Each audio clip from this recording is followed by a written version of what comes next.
engineering, right?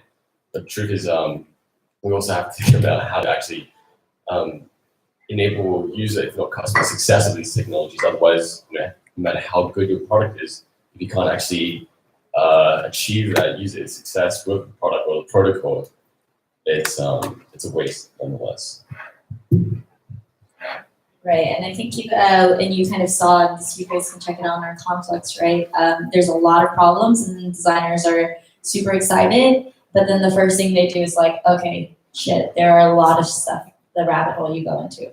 So a big thing that we're trying to do is like, how can we create more of a contained rabbit hole so that there's a designer experience, same as like developer experience happens. And as designers, we have our own discipline, and then there's the technology discipline as an engineer, and so we're trying to kind of create the best scenario where everyone's kind of learning as rapidly and keeping up with the technology.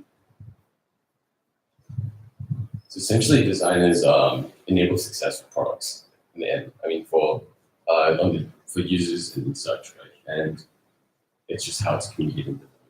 That's what we need more within the space. And, yeah.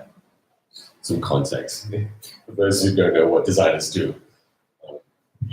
Yeah, I think it's. I think there are a lot of designers here, so we can kind of skip to that part. But mostly, we don't want to be known as kind of like a graphic interface, right? We want to really focus on the idea that product is being built with designers, not after. Designers don't come after. Right?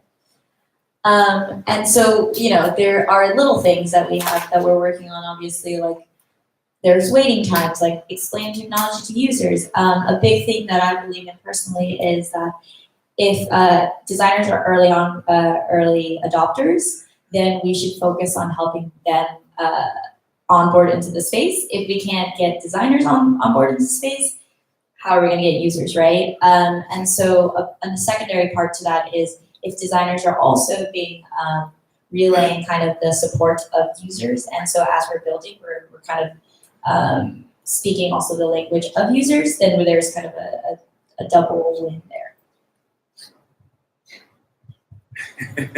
This wasn't my slide. Pause for 2 seconds. Next slide. Okay, so essentially the reason why we've come here today to talk about design education, right, is because it's kind of hard because like personally, I've been looking at it and thinking about what are the core pieces of information I want to actually implant or like transfer to another designer coming into the space to help build Web3 products, right? I mean, firstly, you have, I guess, the product and UI, patterns that are associated with Web3 products, I guess. It's not just UI, but it's also like the design patterns such as transaction times. And you have that kind of jargon, which I think is actually the easiest part of the picture.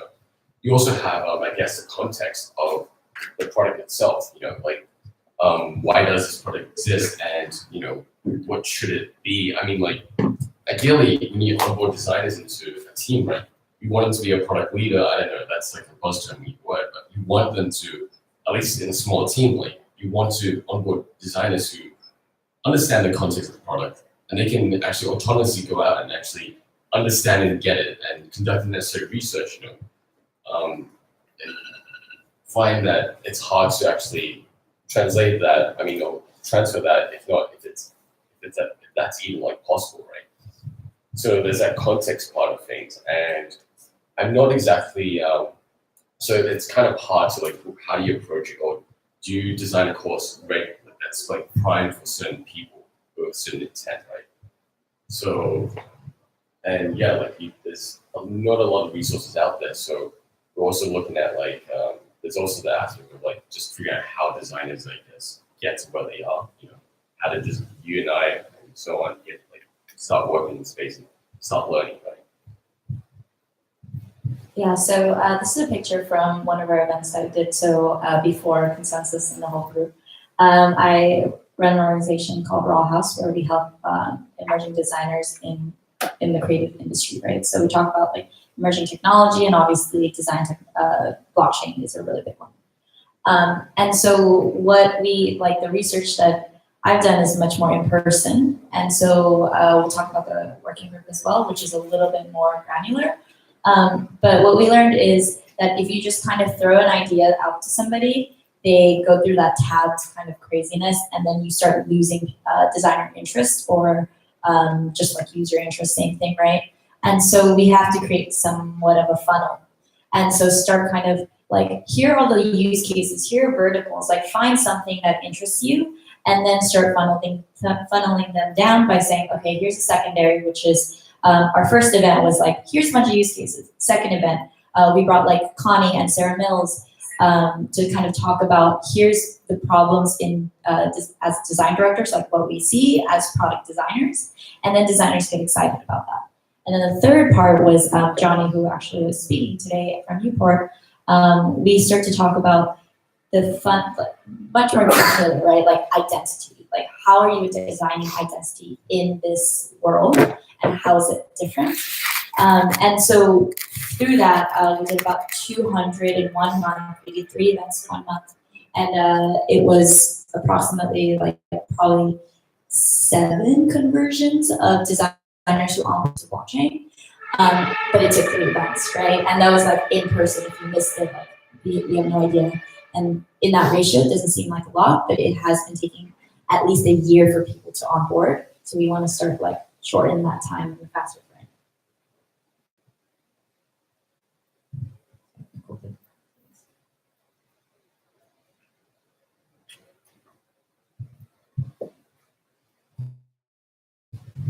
So essentially, yeah, we have a, I guess,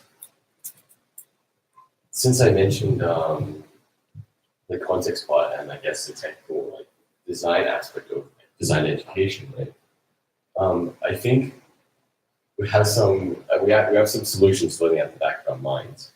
And one thing I realized, right, by talking to different designers and just like by thinking about things, I don't know, like this education pathway isn't linear, and it's just straight fancy word for saying there's no straight path to it. So I think if we were to educate, it would be really contextually heavy, and then maybe we have some sort of mapping of different knowledge nodes or like knowledge, like I don't know, like small package, like information or ideas or exercises or design things, like for people to do or consume.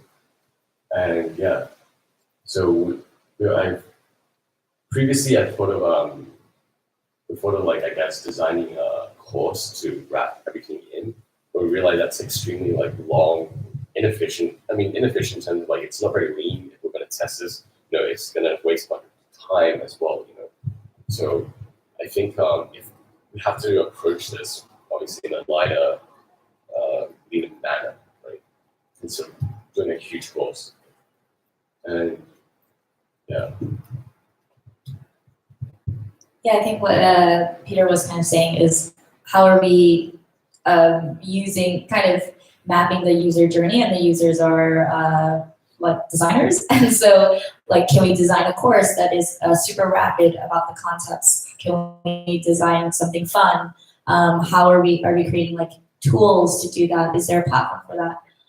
And so honestly, you know, Peter and I first, like we literally met like a couple days ago, and everything has been digital, right? Because we're all distributed. So come up and like, let's do a working group. It could be digital. Let's just kind of think of some ideas.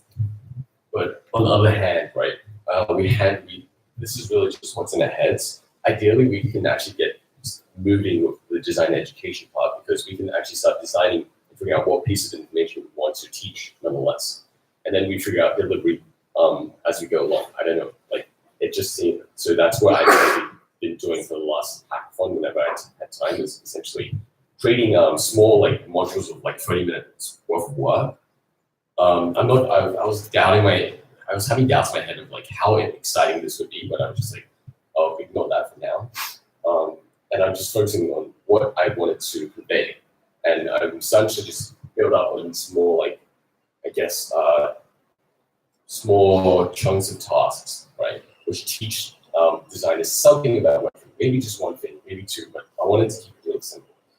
And I think we can actually start there by figuring out like maybe just, you know, creating some more exercises. Like, okay, play with these 5 dApps. Like play with them, or like do something with them, or like play with CryptoKitties, buy CryptoKitty, or like buy crypto on the KYC exchange. That's like one class to kick off. I don't know, maybe like. So that might be where we want to start. Just by building these up and then figure out whether it might be like also like some more interactive medium like delivery.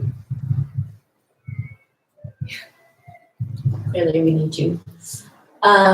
So our working group, what we're going to do today is that we're going to map out some of these concepts, and so we imagine this kind of like visual web, right? So you started from somewhere, right? There's a concept that you started with, whether that be like CryptoKitties, you wanted to like buy a CryptoKitty, and then you went down that hole. But then with that, you were like, okay, what's ERC20? Like you start going down these holes, and so like with the working group of everyone here, we want to kind of map that visually, and then see like, is there some information you can start there? So yeah, thank you guys. Thank you.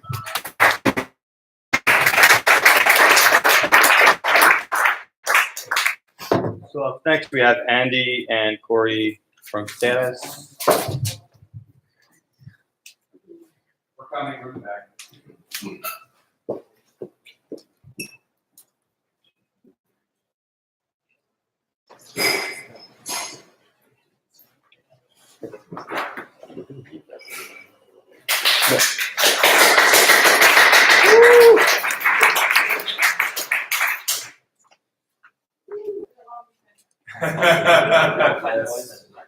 Andy's so colorful.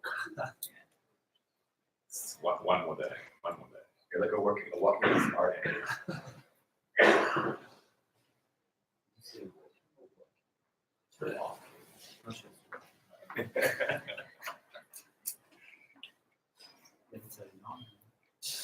So me and Corey are going to do more of a debate / podcast discussion. Why does this look like shit? Present. So me and Corey are going to do more of an abstract discussion about some conceptual stuff we tend to think about at Status and how that might influence design. And then we have our actual UX team in the back who will follow up with some of the real like hardcore lessons from Status and from our design. This is going to be a higher level discussion. And I'm going to let Corey go. Yeah, I'm Corey. I'm not UX at all, so please excuse me. I'm a security engineer at Status, and I think we're both quite fascinated with language, so y'all can relate to that part of this. So what this talk is about is a case study of the words we use in this space and the intuition associated with them. So we have to be cognizant about like how we name things, the words we use when we describe things, and what that does to the end users and how they intuit how you're supposed to use these things. So case study is wallets. So we're going to start off by giving you like a very high overview of how wallets actually work in this space and why the term wallet is a terrible term. But we all use it, right? And I think some of y'all can, I guess, agree with that. And we'll talk about why that's the case. So this is a very bird's eye view of what wallets are and how they work and what keys are and things like that. So you start off with a seed phrase. The seed phrase is usually some randomly generated amount of words based on a given standard that then is your source of entropy or randomness that then turns into a master public and private key shoe store, right? So this is stranger danger. You're supposed to keep this offline, store it very, very locally, like very, very, very securely. You don't want to put this on the internet because if you steal this, you just steal the funds. It's kind of a different concept in terms of like how you store things. This is why we say you control your money, right? And this is separate from the actual end application. You can port this to different types of things, put it in MetaMask, put it in Status, put it in all the different types of wallets you can see. So like the risk exposure, this thing is very large. And as you go up this chain, it gets less and less. You get your master public private key through magic.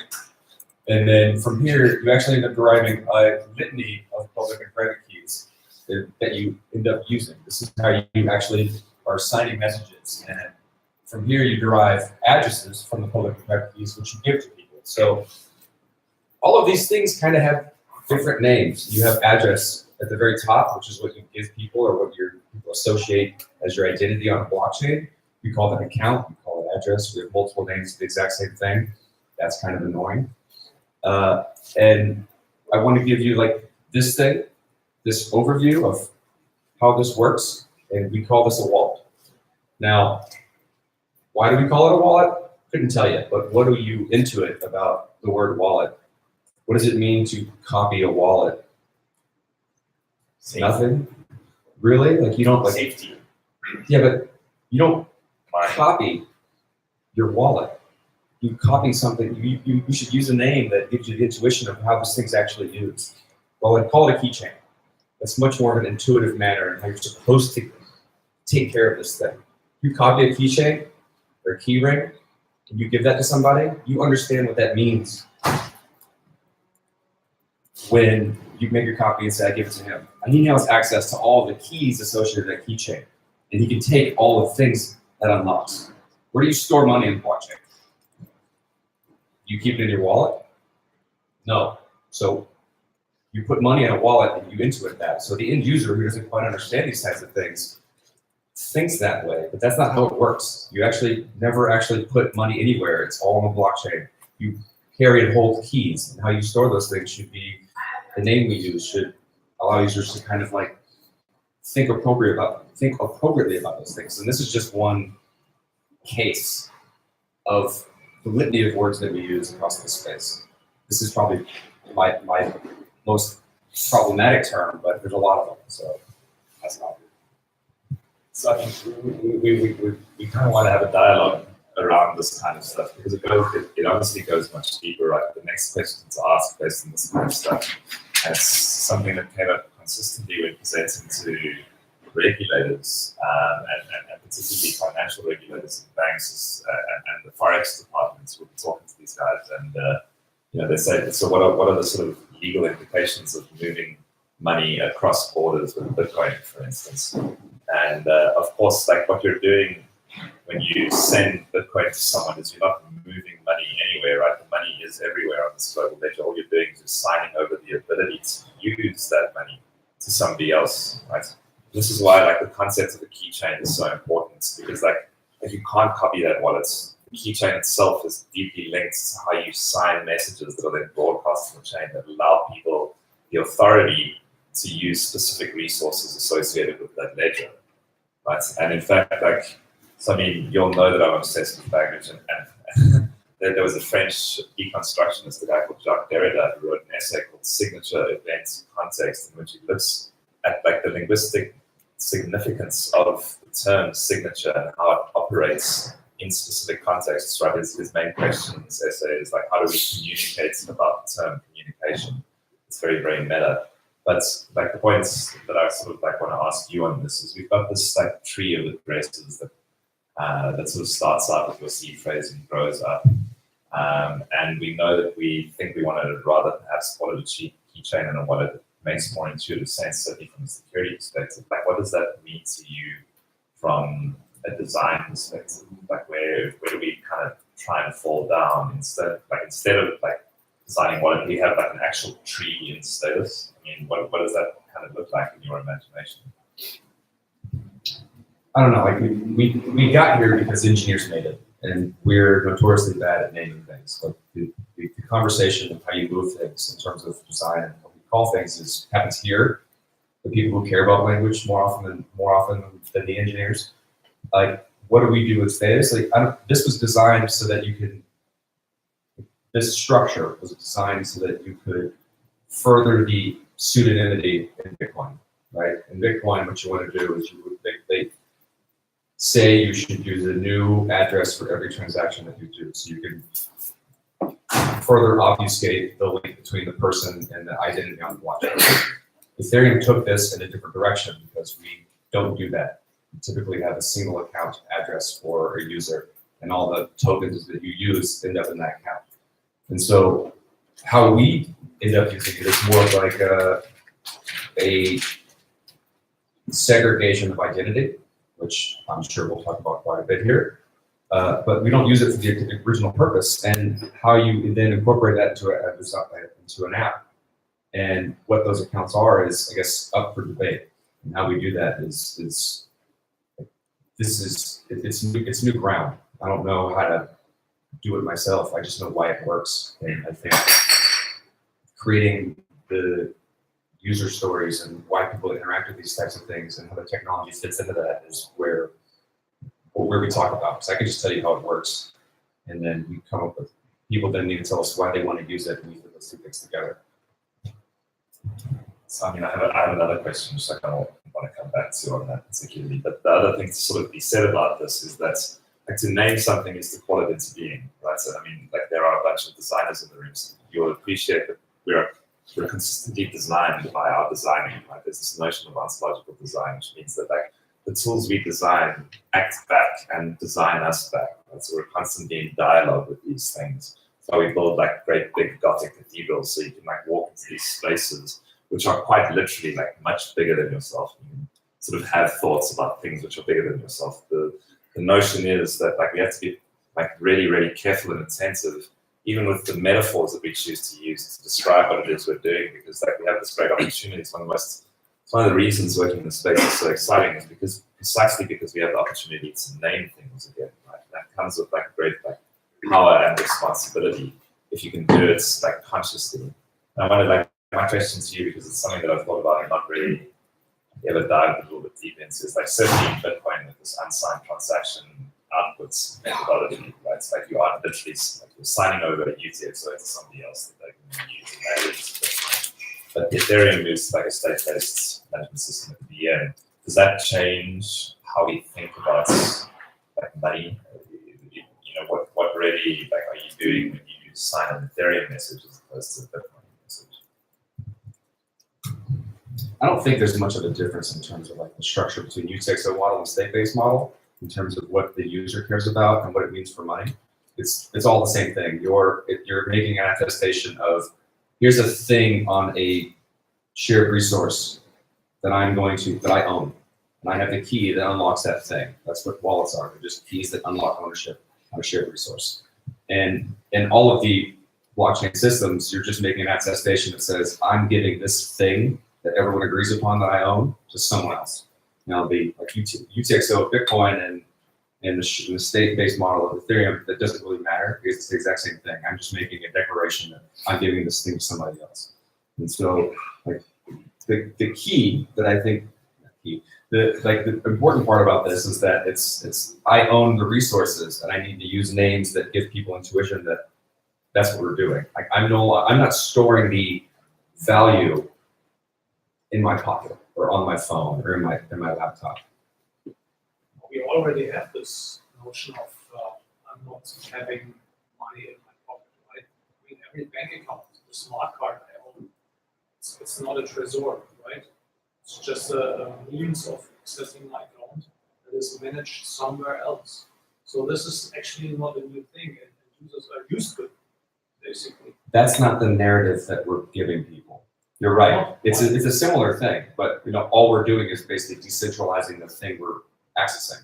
We could use this narrative, this classic narrative. I mean, yeah, these are, in all actuality, running the keys are just passwords. We all use passwords to access some resource, whether that be a centralized bank or a decentralized blockchain. Why not use the same narrative? Because wallets are just password managers.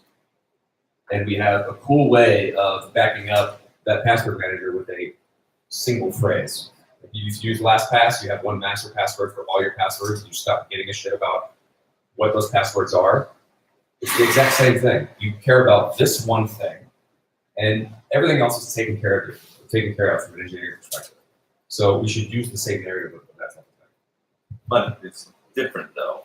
You can't change your seed phrase, and if you lose it, everything's gone, right? Yes, that's very true. So there's some things that you need to keep in mind. That's a very good distinct point. So first thing, the word seed phrase, very problematic. I agree. Also, from a security perspective, it's the wrong word as well. So both from the engineering side, it's the wrong word, and from the user side, it's the wrong word. It's a completely wrong word. Yeah, What would you recommend we use instead? I don't know. Either secret, super secret, whatever. My life depends on it. I mean, I'm agreeing with you. I'm agreeing with you for sure, because this is what you protect with your life. This is what you break up into multiple places and put it in a bank vault. From an engineering perspective, the word seed phrase is wrong as well, because it's not a seed phrase. We know what a seed phrase is. It just loads some certain cryptographic things in order to make different or certain attacks unlikely, like rainbow table attacks, stuff like that. So the word seed is completely, utterly wrong from both perspectives. I don't know if we want to make it a discussion. Yeah, so just want to. Yeah, so this is perfect. This is exactly what we're trying to enable here. So after the lunch break, we'll have opportunities to break out in working groups and have these lively discussions. And Corey and I forgot Rob will be tuning in. And if you guys just want to wrap up the endpoints, we can move on to next. TLDR, be very cognizant about the words you use and how people intuit how they're supposed to use it based on those names, please. Okay, can I just quickly throw an idea there? Because it's like super secret, my life depends on. So what about like keychain DNA? Keychain DNA. Yeah. It's an interesting one. Hashtag keychain DNA. Yeah. You probably would. You probably would. Like it's always your unique thing. What are some things people care about? What are some valuable things that labels you use, like wallet, passport? Social security number. Yes. Like, and you could probably spit all of these out, like what you care about, and look at like what the patterns, like how they use normally, right? And then you can even like design a new one out. Yeah. There's Like, one I last suppose- idea. Like maybe we should not, because it's so difficult for users to understand network security. Maybe we should not ever reveal or name those things in front of the users at all. Well, Maybe we should find a way So, to hide it. I Hide it think under the that's. hood and never like build much simpler. Well, I mean, I think that's, like I said, I think that's a name is to call it to being, and like I think that there's an incredible power in doing that, which is, so I like this notion of keychain DNA. It sort of points to what I want to end with, which is this notion that like really, it's always kind of blown my mind, particularly about Bitcoin. It's one of the reasons that I got involved with it in the first place is that like I can store 12 words or 24 words nowhere else within my mind, walk across any border in the world, encant them into an internet connected machine in a specific order, and get direct and unmediated access to value, which is the definition of magic, in a very, very real and literal way. And so, like, as designers, like we should be thinking about like how do we show off that magic? Like there's really like severe security concerns to be concerned about. Yeah, like what do we call this stuff, and how do we actually get users to realize what it is that they're dealing with? And it's not a wallet, right? We want them to care in a specific kind of way about this stuff, but like there needs to be like an element of magic in playing it as well. All right, perfect. I'll have to cut you guys off. So that's an opportunity to do the presentation. We'll be here all day. But it seems like there's going to be a great opportunity for this workshop around language and how do we position things moving forward. So I'd like to welcome Hester and Philip to come up and kind of present their insights.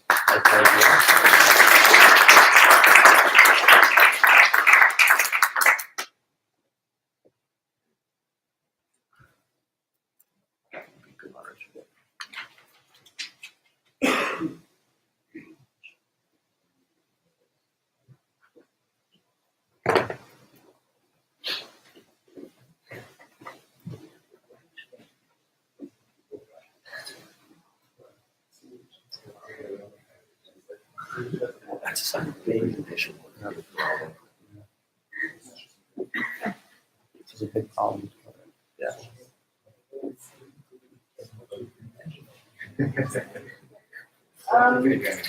I just want to understand a little bit more about. Do I need it? Do I need a microphone? Yeah, there's a live Yeah. stream. Okay, hold on. Thank you. Awesome. To understand a little bit about all of you who are here, who considers themselves a UX designer? All right, quite a bit. It's like 9-ish people, 9, 10 maybe. The rest of you, I want to call you into being. You are a UX designer. I've been having this frustration for quite a while. So apologies if I come across a little bit blunt in that. But the mere fact of you being here means you are a UX designer. You are developing the experience for someone to use blockchain, in this case Ethereum blockchain, that makes you a designer. Whether you want to or not, I'm sorry. So yeah, we had a chat with Akil as in what makes sense for us to share here. We both work for Status. I'm Esther, this is Philip. Hi. We're actually also not formally designers. We're UX researchers. We try and elicit enough information about our users while they're using Status, before they use Status, to try and understand how we can make this easy to use for them. And in doing so, we have found that we are not there yet. We have a lot more work to do. So it feels a little bit odd for us to come here and then say, like, here's what you should do to design the perfect app, because we don't know. What we can share is what we have found doesn't work. So we can basically share our failures, and based on that, maybe give you some advice, like, well, this is what we know doesn't work, and maybe this is something we know, at least in the context of Status, seems to work. So just to back up a little bit, to give you context around what Status is for who hasn't come across us yet, which I can definitely imagine. I refer to it as a platform of value exchange. And maybe this is a trigger a little bit more visually. It's a mobile Ethereum platform in a way that offers chats, wallet transactions, and app browsing. All right, so a few learnings that I want to go through that indeed will not tell you exactly what to do, but will maybe give you some advice as in what not to do.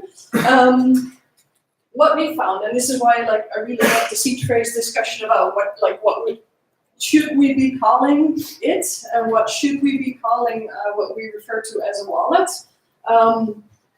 We run regular user experience testing. This is a finding that we already had in February, but it still keeps coming up. So again, we're not there yet. What we tried to do, let me just go through some images here, was to help people understand that they need to back up this thing we call seed phrase, those words. Initially, we did that through a bot that would come up when you would start using the app. First thing you saw was a bot saying, like, hey, you gotta back up your seed phrase, these are your words. That didn't seem to work too well because people were not doing that, or they would take a screenshot of anything to kind of quickly move on. Then what we tried was, okay, let's move this to profile, because maybe you don't need it immediately when you get started. Maybe you just want to explore chat or wallet or see what else you can do. So we said, let's move this into a profile screen a little bit more hidden, where you can still find it, and as soon as you back up your seed phrase, this little notification icon disappears. Nobody went to profile. Wasn't working. But then again, we were wondering, is that a problem, really? Because do you have to back up your seed phrase? If you're not going to lose anything, then why would you? So then we got to the point, let's make this a little bit more contextual. So now we say, as soon as you have some value in your wallet, we show up a little tag that says back up your recovery. We should also switch naming in the meantime. Back up your recovery phrase, because it is intended to help you recover your assets. This is where we are not there yet. We call it recovery phrase now, but indeed, what are you recovering? Are you recovering your assets, or are you recovering your account or your wallet? Or are you just recovering your access to all of that? There's a lot more nuance to it that we haven't entirely figured out. But what we did learn is that what doesn't work is asking something before giving something. I don't know if anyone comes maybe from a sales or marketing side. It's just foot in the door. Ask a simple question: Do you want coffee? Yeah, sure. Do you want to back up your seed phrase? Sure. Make it a little bit easier to start with something small and start with already having some value that gives you a motivation to actually do those things. Another thing that we learned was don't interrupt an ongoing action. And by the way, all of this is not entirely new. Like if you're like coming from a more traditional design background on other products, these are things we know. We just have to start applying them to this space. We never want to interrupt people in a goal. If I'm on my way to my coffee corner, do not interrupt me because I want to get my coffee. That's the worst time to ask me to like stop and start a conversation, especially in the morning. So what we learned was, okay, that trigger in above when you're like in a motion of like trying to explore the app doesn't work. So we want to be timely in that, and we want to make it contextual. So do people actually use that? Here's a point that we'll get to later. We're not tracking that, so we can only see in UX testing qualitatively if they are using it. There, this seems to work better, but quantitatively, we don't know how many people are actually writing something down. But okay, did anybody complain about losing the phrase? Has that happened? I want to say yes, but I'm not necessarily like in the funnel that where I get all that information, but I heard like internal conversations, even people asking, I lost my seed phrase. So yeah, it happens. I don't know to what extent. So the conversations I've had with some other wallets is that's a very common occurrence. So that's one of the biggest queries they get as far as customer feedback is like, hey, I don't know what's going on. How do I refer this? And how do I reset my password is the terminology they use. So. Yeah, it's good to like be here and like hear other stories so we can understand, like fact check. This is something that happens. I'm not sure if it's the right time for my objection, but if you let me,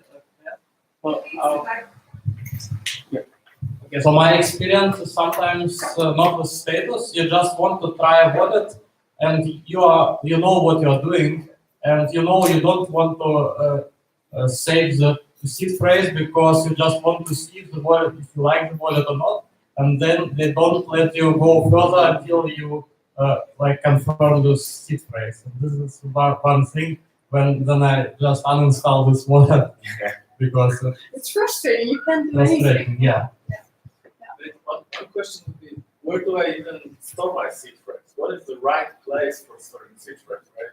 So that's a very good point because it's actually related to this, but I didn't mention it. If you think about like this in terms of you need motivation, trigger, ability. You need motivation. You need to actually have something to lose. Otherwise, why would you back up a seed phrase? You need to have a trigger that's timely, so you're not interrupted while you're doing something. And the last one is ability, and this is also something we haven't tackled yet. We're a mobile app. That means people are going to use this on transportation or wherever they are. Not necessarily the best time to sit down, get a pen and paper, who has that with them even, to write down the seed phrase. And this is why people would then resort to screenshots. Yeah, but again, we're not there yet. Do we have this one? Signing phrase and seed phrase are easily confused. So Philip can actually talk to you about that a lot more. But here, like basics of it, we have a concept called a signing phrase, which in a more accurate term is what we refer to now as a phishing guard. So it's a protection in which we show, hey, we are status. This is not someone who took over a web view because we started out as a web application. So as soon as you recognize that, like 1, 2, 3 is our unique handshake, basically. You're struggling with the language. Is your unique handshake in which we, as status, say we are actually status, and this is not someone trying to fish for your passwords or trying to like make you send a transaction to a different address than you selected. That's what we're trying to do here, and we call that signing phrase. And one of the issues we had with that was that, and still, people consider this to be a seed phrase because it's not 12 words, but it's 3 words, and it looks the same. We use the same typeface, there's the same spacing, and in the context of like all this hype about, oh, I got to back up my seed phrase. As soon as this is the first thing that you see, you'll assume that it's it. And you're not going to look for anything else either, because people do not know what they don't know, and if you already think you have something, you don't look for something else. So this is something that we're trying to improve on now, initially by changing the format of it, and now saying like, let's try emojis. Because basically all you need to do is recognize this. You don't have to like memorize it or be able to recover it later.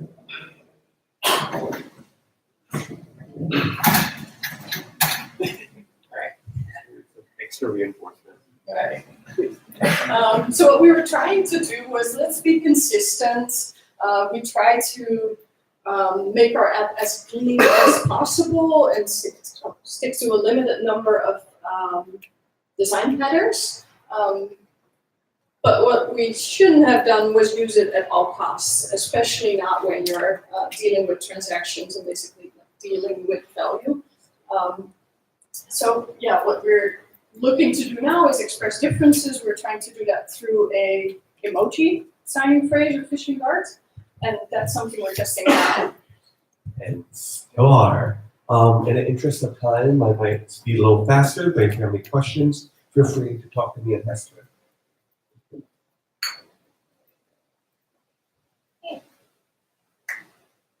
These are the latest designs. Yes, Yeah. these are the latest designs. So essentially what we started with, we had thinking of replacing the 3 words with emoji, is that when you set up your wallet, this is what you see. And then we say, this is your personal transaction phrase. And there's already an issue here that people don't really associate emojis with phrase, right? They're different modalities, right? Like phrase is something you think more akin to words. Emoji, like I said, of 3 emojis isn't exactly that. So people were getting confused. And in terms of the actual description of it, it doesn't really help either. It doesn't really convey, we're trying to protect you from phishing necessarily, right? So we have to go through, we went through multiple renditions to something like, hey, saying super safe transactions. You need to recognize these emojis in order to continue. Otherwise it's not safe. Because initially, before in previous designs, we had asked people to write them down. But again, that's like, adding another burden on top of your seed phrase, you have the sign-in phrase, and I don't know, what other miscellaneous guards we also could, implement, or, people just minds are not lazy, but, you have to make it as easy as possible for them. And then when people set transactions, these emojis would appear. And sometimes people, during the user testing sessions, would think, oh, I'm supposed to enter them again. Or mistake it for, if I don't see these, I think it means I'm a different account. Phishing, the phishing guard idea isn't necessarily conveyed very strongly to users. They think of something else. They think of it's more closer to 2-factor authentication. They think it's again, it's wrong account. They get it security, but they don't really understand that. If I don't see these, it means I'm being phished by like status.imm, right? Something along those lines. So we had to work through the copy to really, I guess, understand, how we can best convey, hey, this is a phishing guard. If you don't see this, do not continue. Change your information, as you probably log into the wrong site.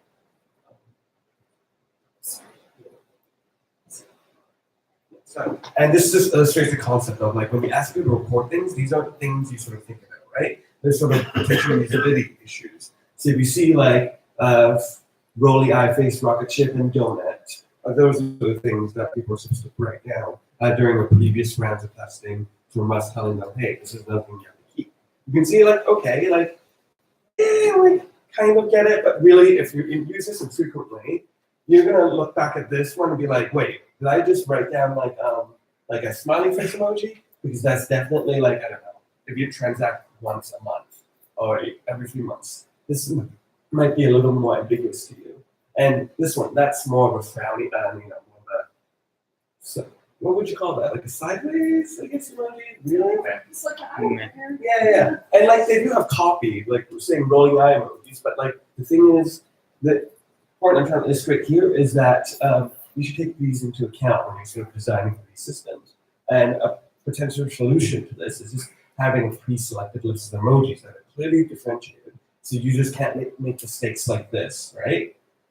It's something, I guess, like you find out through user testing. As a user researcher, you think, oh, this won't be a problem, but that's why you talk to users and find out in reality, this is what they do. Oh, well. Yeah, that's yeah. And another thing is that we thought, cryptocurrency was sort of a different thing from fiat. Like we should introduce a little friction to sort of remind them. But initially we had to sort of say crypto, but that's people's state of mind. Like at the end of the day, people still think in terms of money. They think of the value. So it's understanding where we should introduce the friction at the right places. Because again, like you sort of still have to piggyback off pre-existing mental models. And when they're too ingrained, such as when I buy a coffee, when I buy a croissant, like it's money. Like I don't think it necessarily crypto, right? Like to force people to try to think that way, you're just fighting a necessarily uphill battle. Is this something that's not worth it? There are other opportunities where you can sort of reinforce, hey, this is something different. You need to sort of pay more attention. Like for example, maybe introducing, not that this is something we're looking into, but I've seen other companies do it, like they were saying. You force people to start with, backing up their seed phrase. Could be an effective way of saying, hey, you need to do this, write this down, remind you, potentially. Yeah.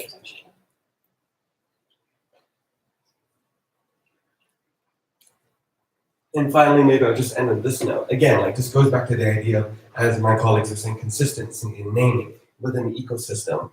So currently in status, you have sort of two codes, you could say. One is your wallet address, which is where all you need if I wanted to send money to Esther. That's all I need. This is everything.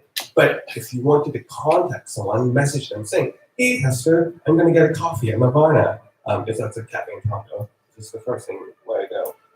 You would have to actually enter the contact code information. And the problem is that for a lay user, these are already sort of the two concepts that will intermingle. I think through user testing, people think like, if I have the contact code, shouldn't I be able to send them a transaction? And if I have the wallet code, shouldn't I be able to send them a contact code? Or message them, sorry. And on top of that, people are confused as to what the heck is a contact code. And I think I was running through some images yesterday and summed it up. Maybe not the most accurate way, but when someone thinks of a code, they think of something executable in terms of code, whereas address is some location you go to, right? And that could be sort of reason why people get confused as to these terms. So this just highlights again, like when it comes to names, you have to use a name that's effective and conveys sort of what exactly you want to go. Because personally, I thought, and this is why in user research is important, contact code, that's pretty obvious. The word contact is it, right? Like, how can you mistake that? But again, like, this is why you have to, go from your user's perspective and understand. And these were pretty technically savvy people, especially in ETHBerlin, right? Not like, run-of-the-mill users, but both lay individuals and even people at ETHBerlin, around like 5. You're sort of like, It's like pretty much, you can see in their face, they're like thinking about it, you're like, this thing you should not have to think about. It should be like immediately obvious. And I think that's in the interest of time, because I think we're going over. That's no problem. Yeah, that's it. Yeah. We'll close it, that's it. All right, thank you very much. I think it'd be a great opportunity to kind of facilitate more insights from you guys, because let's be honest, there's only a few projects in the ecosystem that actually have these insights and users to kind of facilitate other people to kind of understand how to process these user studies and how to move forward. So if anyone's interested in kind of learning more about research, we'll probably do a little workshop and working group afterwards. All right, next up, if anyone here from Golem, please raise your hands. All right, so I think Kunal, you're up next. Yeah, John.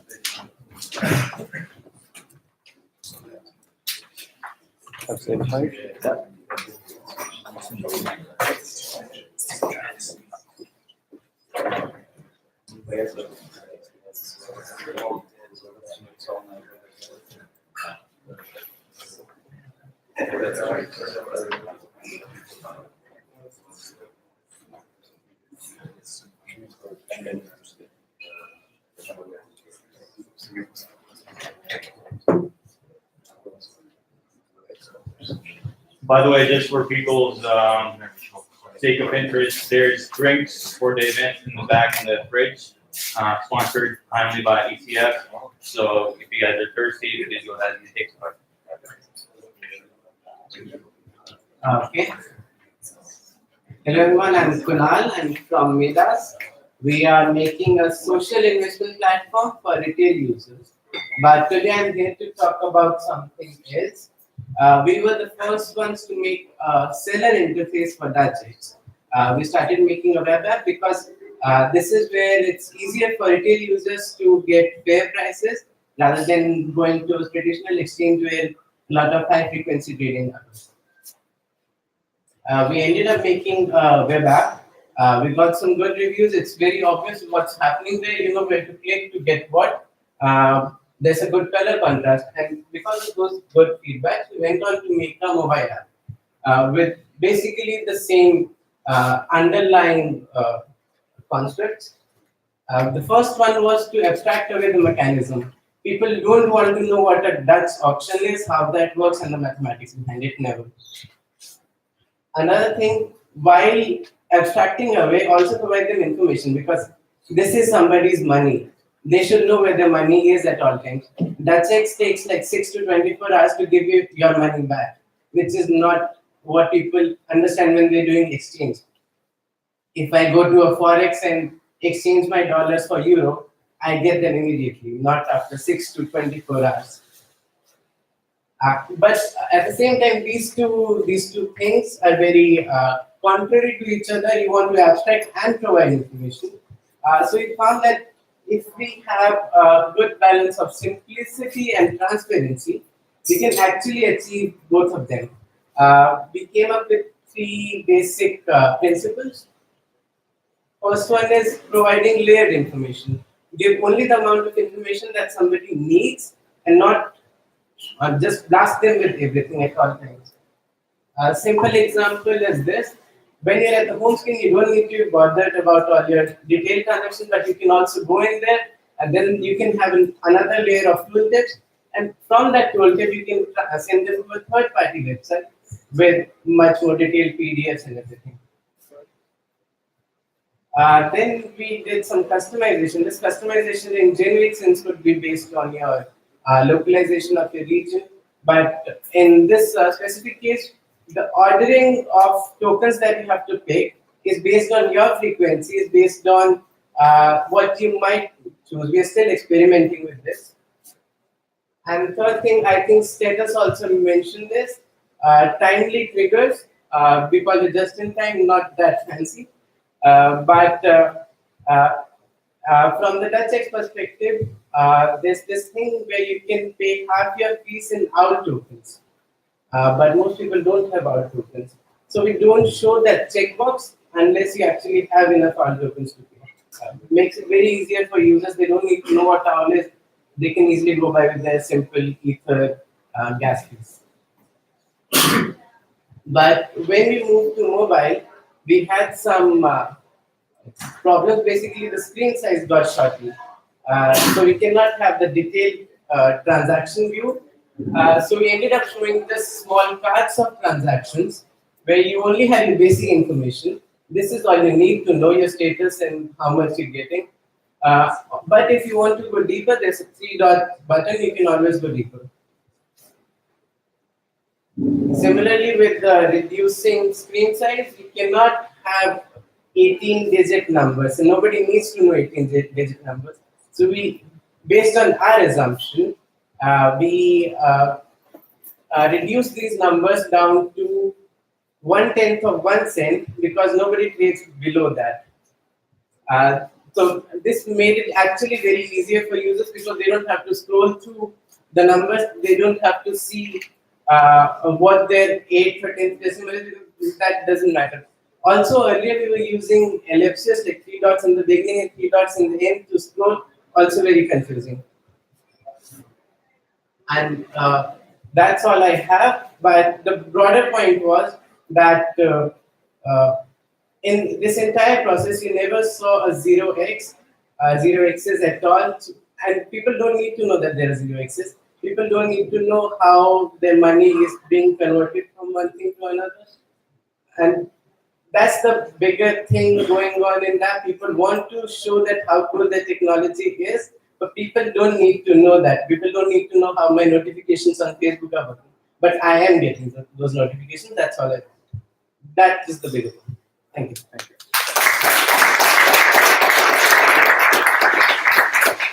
So just to touch on that, that's like one of the big issues and conversations we've been having internally in our community is like, do you show all the different layers that you're interacting with, or do you hide all this based on the usability? So that'd be a good conversation to have afterwards. Beltran's going to come up and talk about a little bit about user onboarding and how EIP 859 and extraction of accounts and CASA transactions work. So.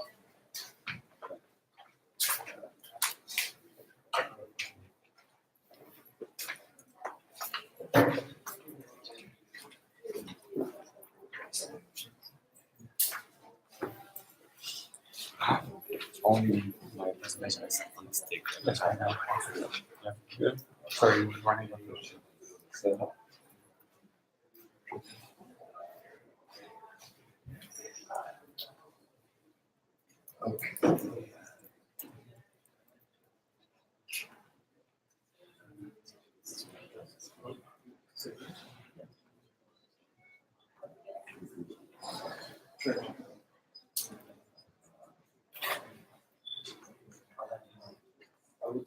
Okay, just 1 second. Setting up. Right.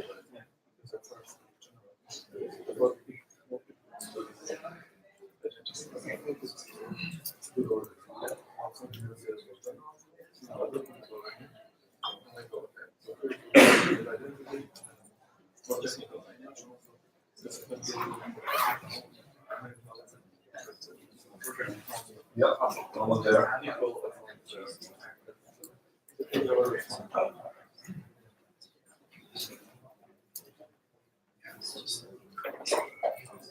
Working? So, Amy, are you here around also? she's over there. Oh, she's over there. Okay, she went for a drink. Okay. So my name is Beltran. I work with also Akil on onboarding designers. I am the UX designer at ENS, the Ethereum Link Service, and I wrote the Web3 design principles and try to gather more conversations around this. So it's great seeing you here. What I'm going to show you is something that we hacked at ETHBerlin. Okay, together with Amy. Amy. I'm going to show you if you want. Together with Amy and a couple of more great people, we were thinking about this problem that we have in this space, which is to use any dApp, even ENS. Okay, this comes out from the research that we did at ENS. Before buying a name that is supposed to simplify your life, you need to be an expert user. You need to have a wallet, you need to have some tokens or some Ether, way better, which means that you have gone to an exchange, you have gone to the KYC process. You all know this problem, okay? So today, crypto is for the expert users. How do we turn it into something that the novice, my mother, my brother can use, okay? They are no coiners, I call them that. So we created a flow and an architecture, okay, of smart contracts and processes that I'm going to share with you also, that allows the user to play with a dApp, to use a dApp without ever seeing a wallet, an account, asking for private keys, ever hearing about gas, ever asking him to have Ether, okay? It feels like Web 2, but it's actually Web 3. Then I am opinionated. You will hear me bragging about that, about the fact that we need to educate them about the values of trustlessness, decentralization. Okay, but in this case, we are creating a flow that simplifies that process. And we call it all aboard, or oh, maybe I should use a microphone.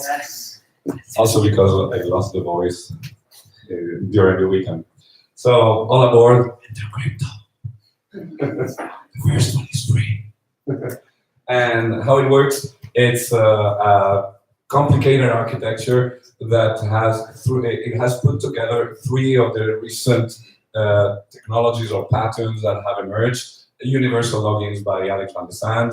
There is the etherless accounts, if you want, and the idea of the bouncer proxies that guys here, both at Newport and at Gnosis, have since a long time produced. And this recent meta transaction magic, okay, that allows coming all together, these three pieces allow for an amazing user experience flow. I'm going to also demonstrate it to you. So if you want to know more about the architecture, maybe we can go back to it because I think designers need to understand a bit about it so that you know how to ask about certain features. We are basically creating on the browser a wallet, an invisible account that the user will never see, will never know its address, and it's etherless. It has 0 ether. And at the same time, we are creating on-chain smart contract that represents his or hers identity. It has the EMS name, and it will have the funds.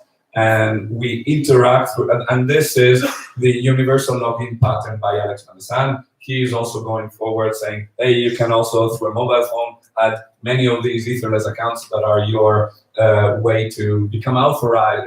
These become authorized to interact on its behalf. So that is the universal login patterns.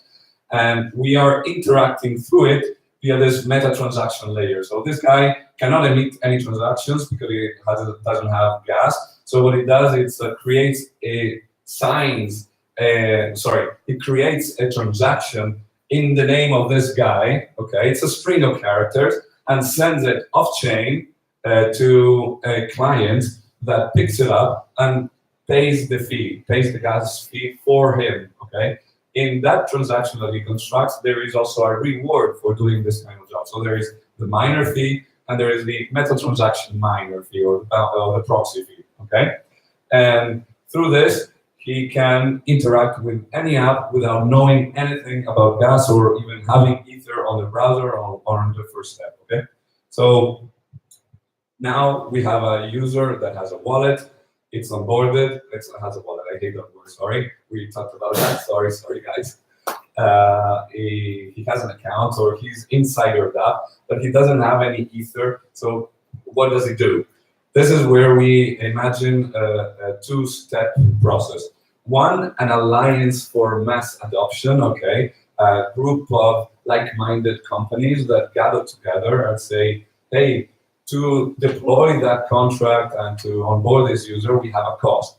It's the customer acquisition cost version on the blockchain, okay? But we are sharing in the undergrad.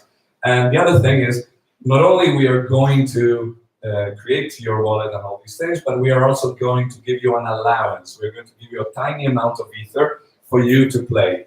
And that allowance is permissioned to allow you to use it only on that members of the alliance, okay? So you can use it on status. If Aragon is on the alliance, you can use it on Aragon. If Spankchain is in the alliance, you can use it for Spankchain.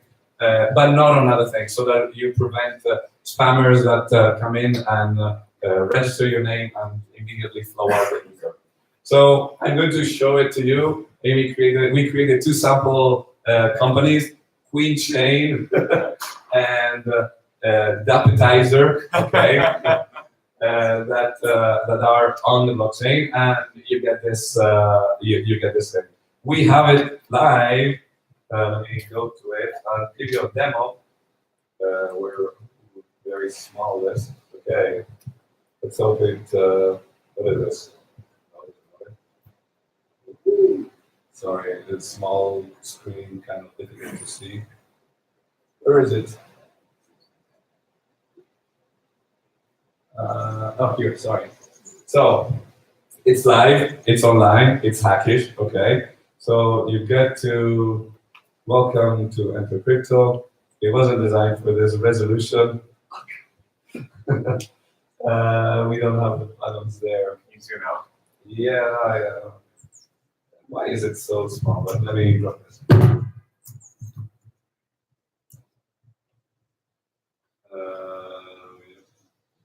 Sorry, let's see if the video displays. We can change the resolution. Does it work? Do that a little bit. Okay, better. So here. Okay, yeah, it was hacked in less than 24 hours. So we are the user. We are sent through the marketing or whatever to Queen Chain, okay? And we are asked to create a username and a password, whatever, 1, 2, 3, very secure password. There's we've started working on this, and you can encrypt it on IPFS, etc. We'll talk if you want about that. You're creating an account for this guy. We would need to have that transaction wait, okay, and go. So it's also in the meantime, I prepare the Robston account there, so that you can both see it. And let's go. Well, So perhaps for the sake of time, I'm done. There you go. Wow, it's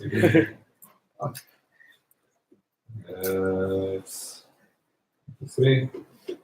I think your username was Beltran. Though. Yeah, it doesn't matter. I create a new one. I don't know. It's it was working 2 seconds ago.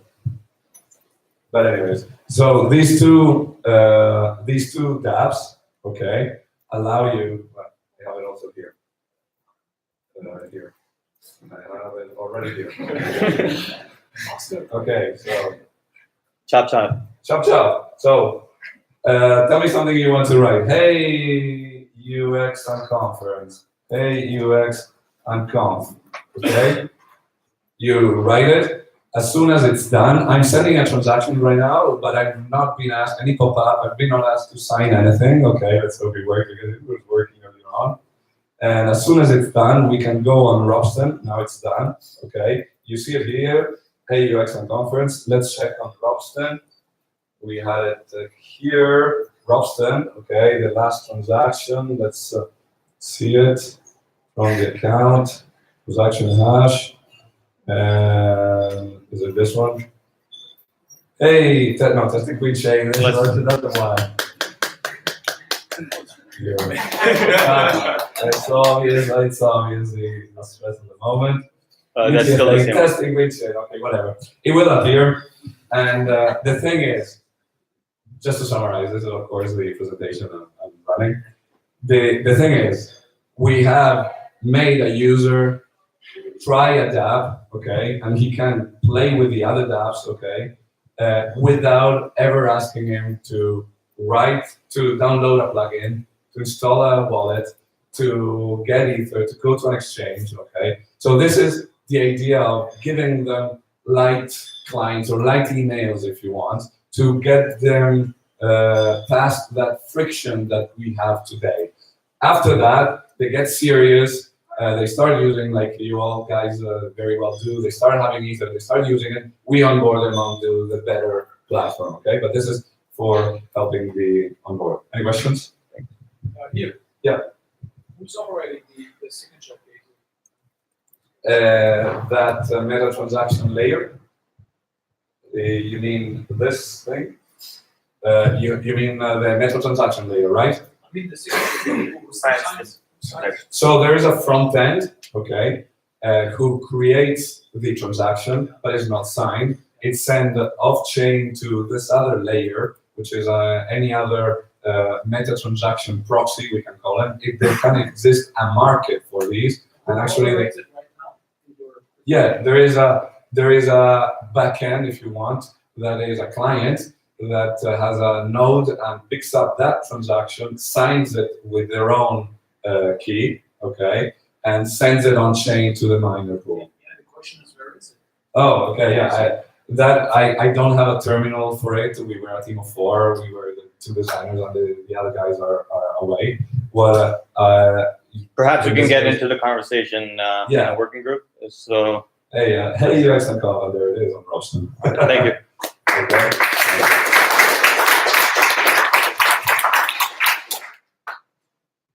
There it is.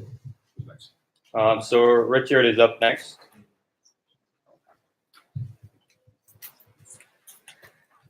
Does user have like a role, like does the user receives either? We are imagining that they are given an allowance to, well, while he writes, so you can make like an Who answer. has the key to sign, like, You can, this is the magic about signature messaging. Okay, you can construct a transaction as if it was signed by somebody else. Okay, it's a message, but then it's actually signed by anybody else. I mean, who can send this secret, which I have? Yeah, The key to we sign? are giving an allowance to that identity contract on chain. Okay, and that is the one that has the ether to perform the transaction. That's the keys to like connect transactions from this. Yeah, any smart contract is a private key also. So this is similar to the conversation you guys were having at the workshop with Yes. Golem and Andy. So maybe you guys can pick up that workshop later on. Yeah, we are having a workshop around onboarding users. This is one setup. At the beginning, when we did it at the NS Hackathon, we did it the other way around, where you have a debt. You owe us some money, but I hate that. So we turn it into this other way around. It's customer acquisition cost on the blockchain era. You say we need to onboard users onto the blockchain, and whatever you want to stop. We need to onboard users onto the blockchain before onboarding them on our dApp. So that's it. No, no, please. We have later conversation. You need more? Thank you.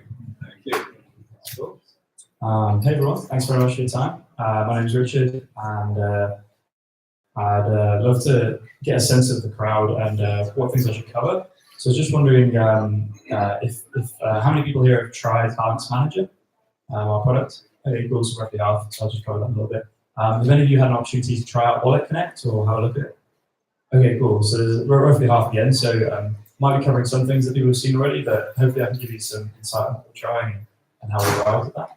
I've been wandering through this crazy system for a little while. Kind of stumbled across Ethereum in 2014, and then got sucked back down the rabbit hole about 2 years ago when when I saw it kind of kick off. I remember hanging out with Gavin and a whole bunch of the folks in London, and these are some of the early designs we worked on. So I thought you might find it interesting. Some of these early explorations that Avsar and I were doing on the forums. You can see here I can't remember who Umberto is, but I think he was someone who was hanging around in the forums or was involved. And it's kind of amazing to see these different ideas around DAOs and file storage and ENS and other things that were being debated lightly in 2014 and how those things came along. So these are just some of the things that Gavin and Vitalik and others used to pitch Ethereum as an idea. And something that they might, to explain what Ethereum might be used for. And we're really excited at Balance to kind of continue some of that work and focus on the interface. The area that I'm most interested in are the kind of balances or the financial aspects of what we can use Ethereum for and how we can kind of click those Lego bricks together. And that's kind of where I've arrived at, because my summary of Ethereum when I'm explaining to people is it's a slow, expensive, trustworthy, unstoppable computer. And you can contrast that with Amazon, where it's a fast, cheap, kind of centralized and highly stoppable computer. And so many times I think as designers or as programmers or people, when people enter the space, they initially dismiss Ethereum because of these constraints or these properties.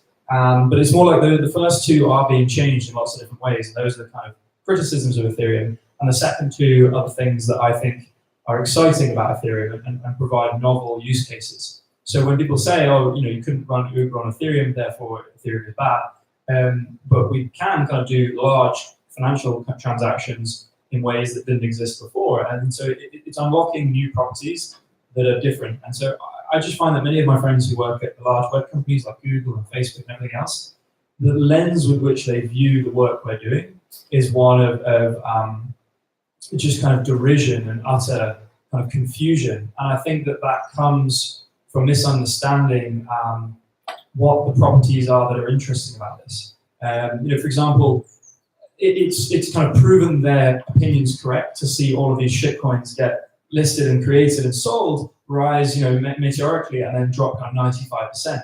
I find that in my recruiting efforts to find, some of the most talented people I know, it's made it even harder for me to convince them that this is a system that they might be interested in working on. So I'm trying to get better at highlighting the use cases that I find exciting and interesting. There's another subtle shift that I'd like to kind of walk you through. Beg your pardon. Here we go. A subtle shift that I'm excited about is and this is helping me actually a lot, this slide with recruiting, is this notion that the number of developers that get to touch money is just increasing at an absolutely dramatic rate. I had the wonderful experience of a family friend who was the person who wrote the wrapping code around mainframes to enable 24-hour and ATM banking. So a lot of that job there was interpreting mainframe code in the evenings and then queuing up ATM transactions through the day to allow 24-hour banking. So you can imagine that many of these banks actually still run on COBOL, some of them Fortran, and some really old systems. And so that interstitial layer is really interesting. And so, you can imagine that at the time there in the 80s and 90s, there were maybe thousands of programmers who got to touch money, and that's all. I then had an amazing experience of spending a few months at a company called Stripe, which you may know is an API company that does payments. And what was kind of striking there was that there was a kind of set of programmers who were the ones touching the money, and then there were all the teams around them. But this was a kind of hallowed position, kind of reserved for very few people. And since Bitcoin, that's just kind of flipped that on its head, where absolutely any developer can start playing around with value. And that's why I think this open source financial system is really starting to kick off. And I'm finding that this is proving to be a much more compelling argument when I'm talking to people and trying to recruit people to join Balance. And at Balance, our hope is that we can weave together some of the most interesting financial protocols, most of which are running on Ethereum, and kind of bring that together in an open source banking experience. But these are the ones that have excited me most so far, but there's plenty of others that are popping up everywhere. Just love to briefly cover Wallet Connect, why we built it, and the motivations behind it. There had already been some great work done by Uport on a QR code style signing of transactions, but it was kind of linked to the Uport app and was running over Ethereum, which is absolutely amazing. We got that working, but we thought that perhaps a more open standard that would work with any wallet or with any distributed or Web3 application might lead to kind of faster adoption and a user experience that many people, particularly in Asia, are familiar with. That user experience is to kind of sign in with a QR code, and that's really kicking off.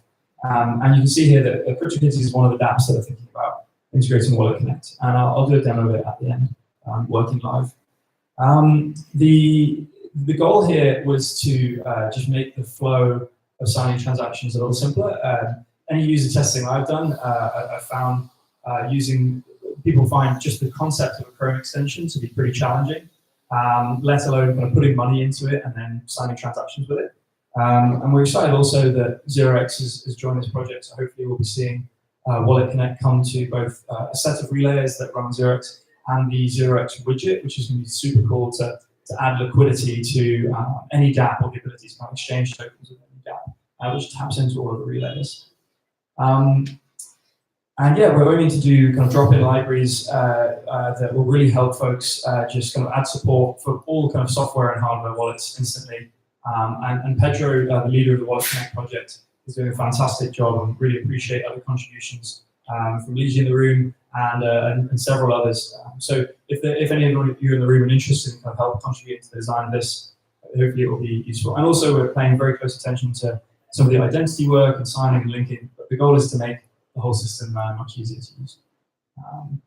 And yeah, been working on designs for documentation, trying to make things as clear as possible for people, and that's shipping soon. So yeah, lots of work going on there. This is something that there's been a discussion we've been having based on EIP from Luigi and some suggestions from Michaela ETHBerlin. And this is, if DApp browsers do end up getting censored by Apple, it's kind of not clear how this is all going to play out. Perhaps we need to find ways for the existing browsers on phones to talk to native wallets back and forth. And so in this instance, what you're seeing here is the decision to connect the Wallet Connect, recognizing that it's an iPhone in this case, showing the set of wallets that are currently supporting Wallet Connect, and then when you tap on one of those, it would pop it over to balance in this case, and then this shows kind of you approving the connection using Wallet Connect, and then Safari could kind of continue to interact with the DApp and send you notifications on your phone so that you can approve transactions. I think this could be potentially a good flow if there are things that Apple deem that they don't want within the App Store. I mean, one of the major App Store rules is do not do an App Store within your app. And so it's kind of, and they're already censoring things like certain NFT products and things like that. So it's really not clear how this is going to play out. And I think having other systems that could potentially work would be really valuable. So there's lots of work to do there, making that flow. But also like to talk about the designing around some of the business use cases and some of the areas of design that I think are not are really wide open for a lot of exploration.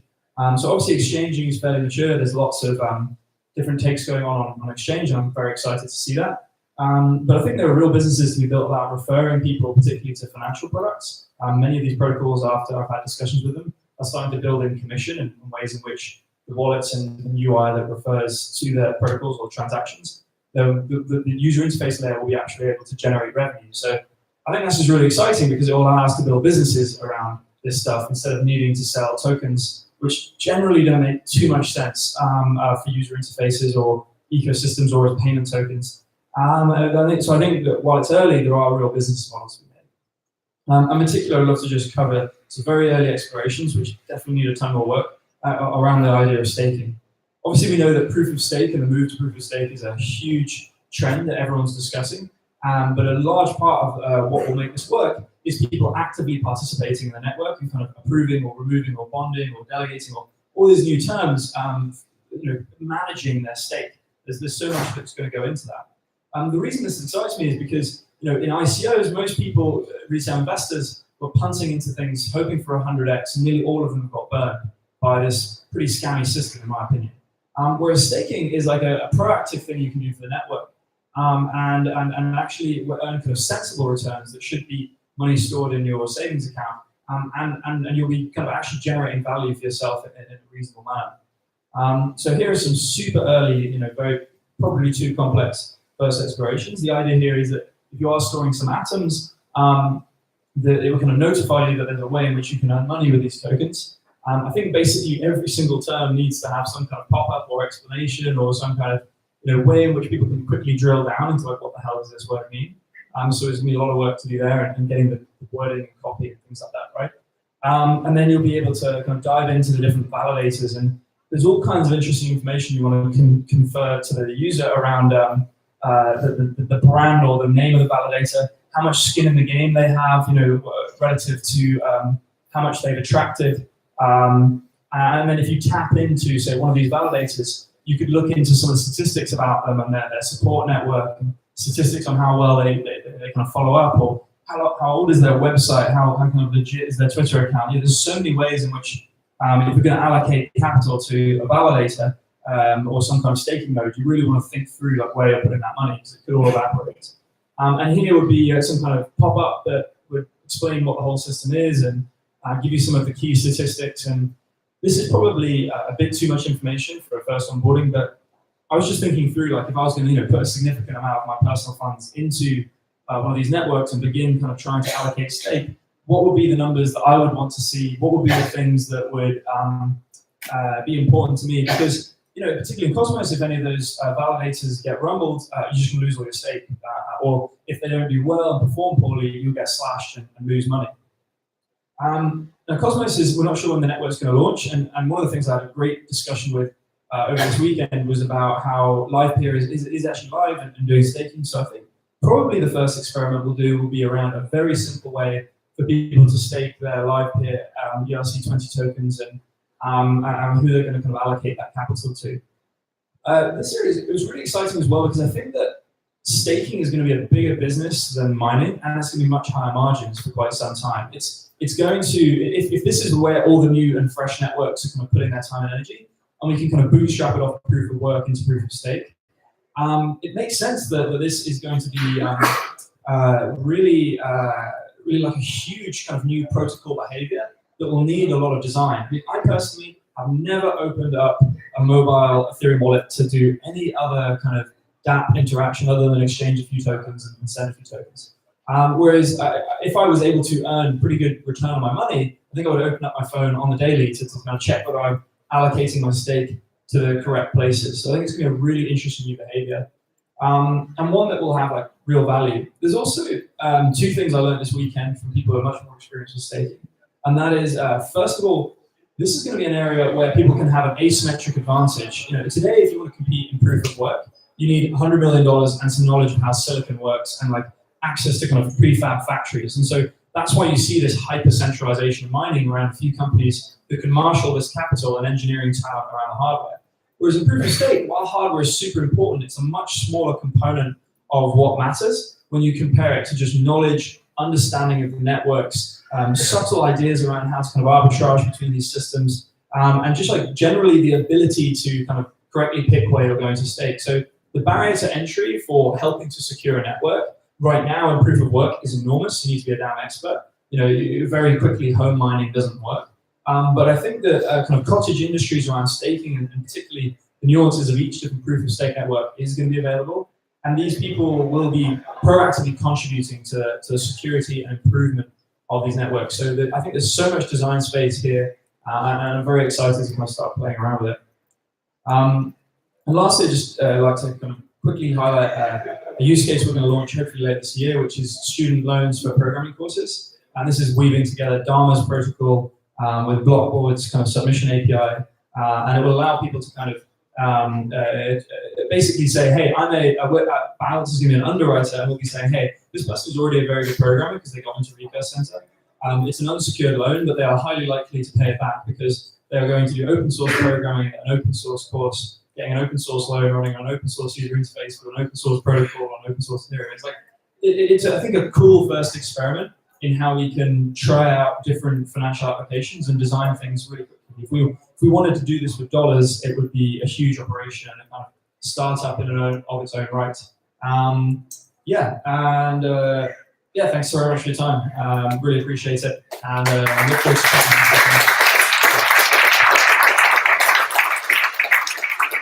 So I think just to touch on the point that Rick was kind of highlighting, having a workshop around staking and the different interoperable chains that are coming up and how design kind of plays into that would be something great to structure a working group around in the afternoon. So if anyone's interested, get in touch with Rick and we'll try to facilitate something there. Just want to quickly show what and then hopefully people. So Pedro was supposed to be here to kind of show off Wallet Connect, but his flights didn't work out, so Rick's kind of stepping in to facilitate that. Yeah, so our DApp is Balance Manager. Right now we have like tens of thousands of people using it, and it's growing nicely. But yeah, Wallet Connect is hopefully the next stage of growth. So our hope is that when other wallets like Iron Token and Trust Wallet integrate it and we launch our Balance Wallet, that the interoperability will lead to lots more people playing with the tokens. So we've got the Balance Wallet here on my phone, and then I'm tapping on Wallet Connect over here. Hopefully this works. Yeah, so and now I've like logged into the DApp, and then the flow here is if you wanted to kind of exchange some tokens, perhaps want to buy maybe let's say $20 of the Aragon Network token, kick that off, and then this is going over a bridge server. It's like a federated system. You can see there on the UI. Just going to confirm this with Face ID, and then should pop back to our DApp, and now the transaction's kicking off. And we hope that this will be a flow that people will find a lot simpler than the Chrome extensions for kind of regular users, because I think more people have entered a mode of using a secure web application like their banking app, and then doing something on their phone to kind of interact with it. So we hope that this will be a flow that will scale well, and be really excited for kind of improvements to the project, or questions about how to integrate, or ideas about how to make it better. But yeah, this is now entirely separate from Balance, so we have a fund from the Ethereum Foundation. And so really our goal is for it to work for everyone, and not for it to be Balance specifically anyway. But yeah, hopefully it gives you a good overview of what we've been doing so far, and I'd love to chat with you all later. Cheers.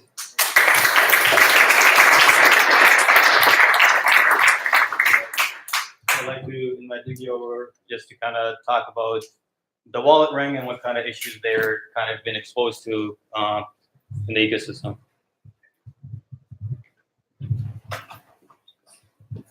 Do we have a VGA adapter? That might be a challenge. That would be awesome. Thank you very much.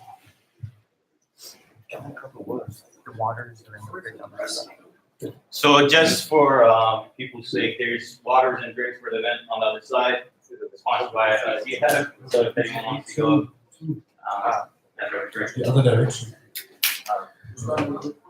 VGA integration.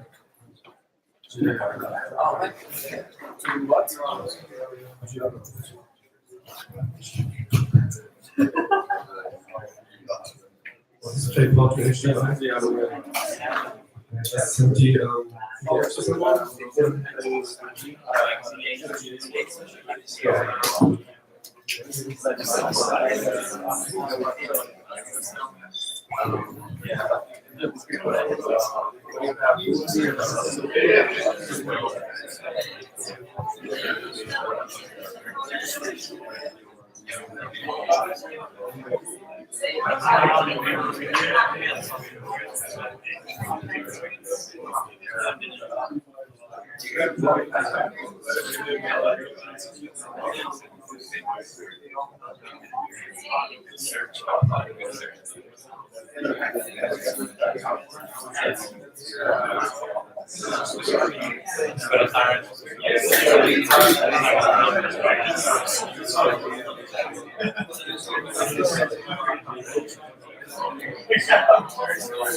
Welcome back, everyone.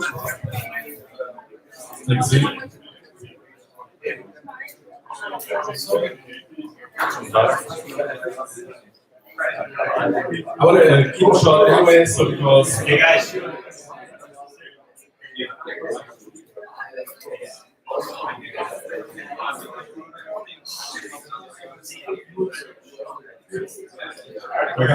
we can keep it short anyway because you see it's not about talking here at the Unconference basically. The wallet ring was formed at the ETHBerlin at 2018. And exactly that it's formed to get UX not only right in single apps, but only between apps, because as we heard about Wallet Connect before, it's very important to get it interoperable between different apps, because we also see now that there's different standards coming up, basically exactly doing the same thing. And we should not do that, basically. We should be interoperable between the apps and also make the user experience nice, that when you export, for example, a key from one wallet, that you can import it to the other one, and the user doesn't have problems there. So Mango interoperability, basically. Currently, we are 29 humans in 32 projects. The main thing is because it's created in the Ethereum Magicians, it's in the forum, the meetings. We also have a wiki, basically, where we gather information. These are the main topics we cover. It's contract interfaces, 20, probably the most important one currently. 165, 721, 60 status codes, very important. Also the UI codes, and that's also one of the things formed in the ring. It's now the Wallet Connect UI standard. It started in the wallet ring. It's now 1328. Pedro Gomez is the champion of that now. So it gets used by different apps because we should have it compatible with multiple wallets there.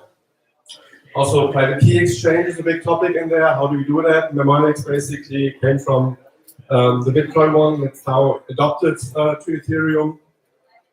We should make that interoperable. Wallet communication 2028, it's the Wallet Connect one. Also now that came from the security Unconference, Securus. We have metadata that's formed also now at ETHBerlin, came from the token metadata, but it's more about not only tokens now, it's also about other addresses to add metadata like websites, Twitter handles on there, and information for users basically to know more about the addresses they interact with. And we had a workshop, or 2 workshops actually, at the Securus conference, also here, where we then add audit information and also information for users to warn them about the contracts, if they have flaws, if they don't provide the source code, like that users know what contracts they interact with, to give them signals basically that they have some information. Yeah, and these are follow-ups like Ethereum Magicians, the working group there, the wiki basically, and if you don't want to share it publicly, you can also just drop me a mail. Yeah, and as these conferences really to talk to each other, I want to really keep it short, and that's basically it. Yeah, let's discuss it here.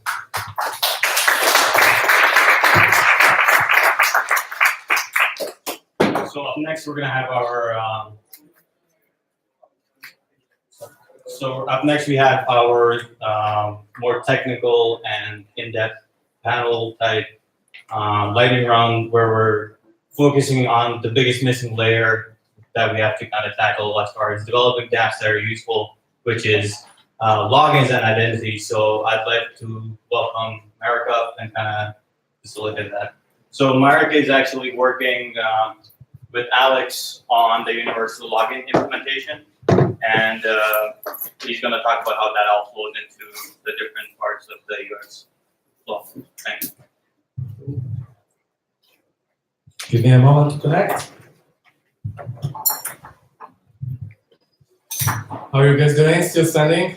Still sitting?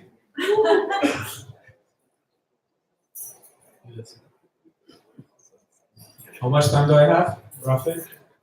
You're good for 10 minutes. For how long? Come again? 10 minutes.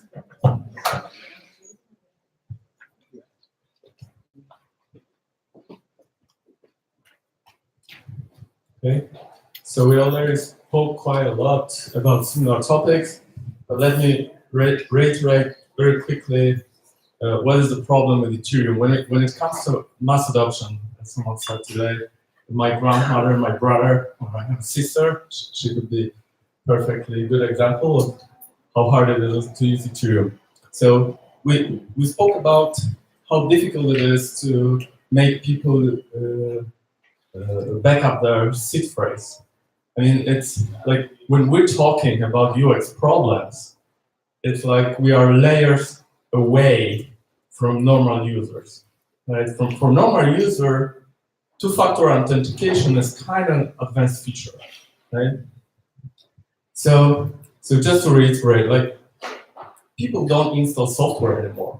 They expect Web 2.0 experience, right? They log in, type in password back, lost my password, recover back, right? And like security of Ethereum is really, really hard. Like idea that we're gonna buy hardware wallets to people or make them store their passphrases. Like, where do I store my passphrase in the first place? What is the right place to store the thing that has access potentially huge amounts of my money? Like, let's say the same amount I store in the bank, like life savings or something, right? So what is the right? There's nothing in the right place. Do I store it on the computer? Do I store it on the paper? Do I put it in the drawer? Or do I go and put it in the bank? Come on, like that contradicts the purpose in the first place. On top of that, we didn't spoke that much about it today, but using tokens are really, really hard. And we run Networks. Networks is a small agency / software house focused on the blockchain, and when I say blockchain, really Ethereum.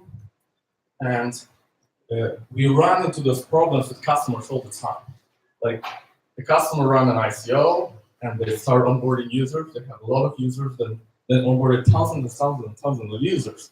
And they send them some tokens, and they want to do a transfer, and the transfer doesn't work because they don't have Ether on their account. And they're like, what is Ether? You know, so it's layers and layers and layers of new concepts that you need to learn if you get into Ethereum. So I could elaborate on it for at least another hour or so, but jumping to the solution. So what we're building is Identity SDK. We're building a software solution for developers in the Ethereum community to solve those problems. We just received funding from ETHBerlin and ECF, and our direct advisor is Alexander Sun.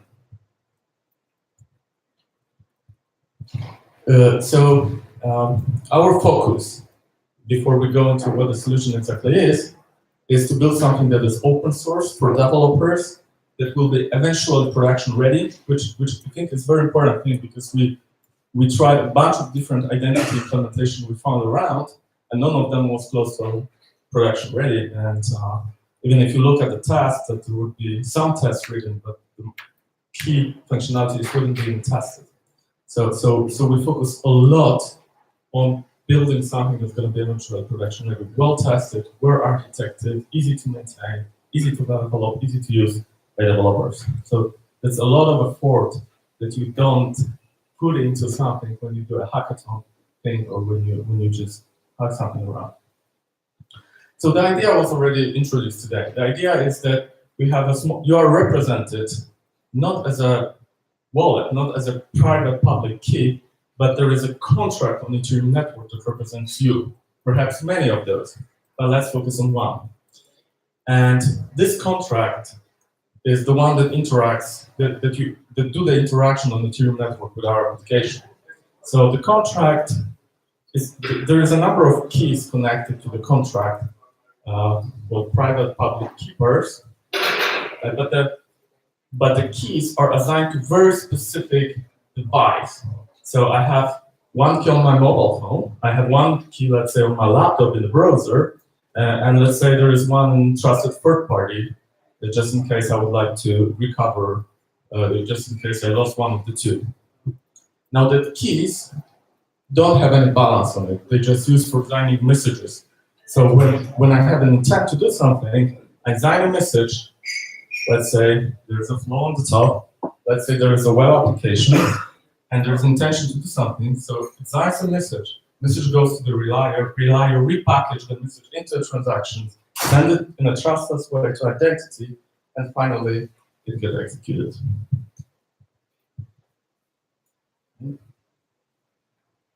So how many people are technical here? Engineers, programmers? Yeah. So I have a follow-up talk later, so maybe I'll skip the technical parts for now.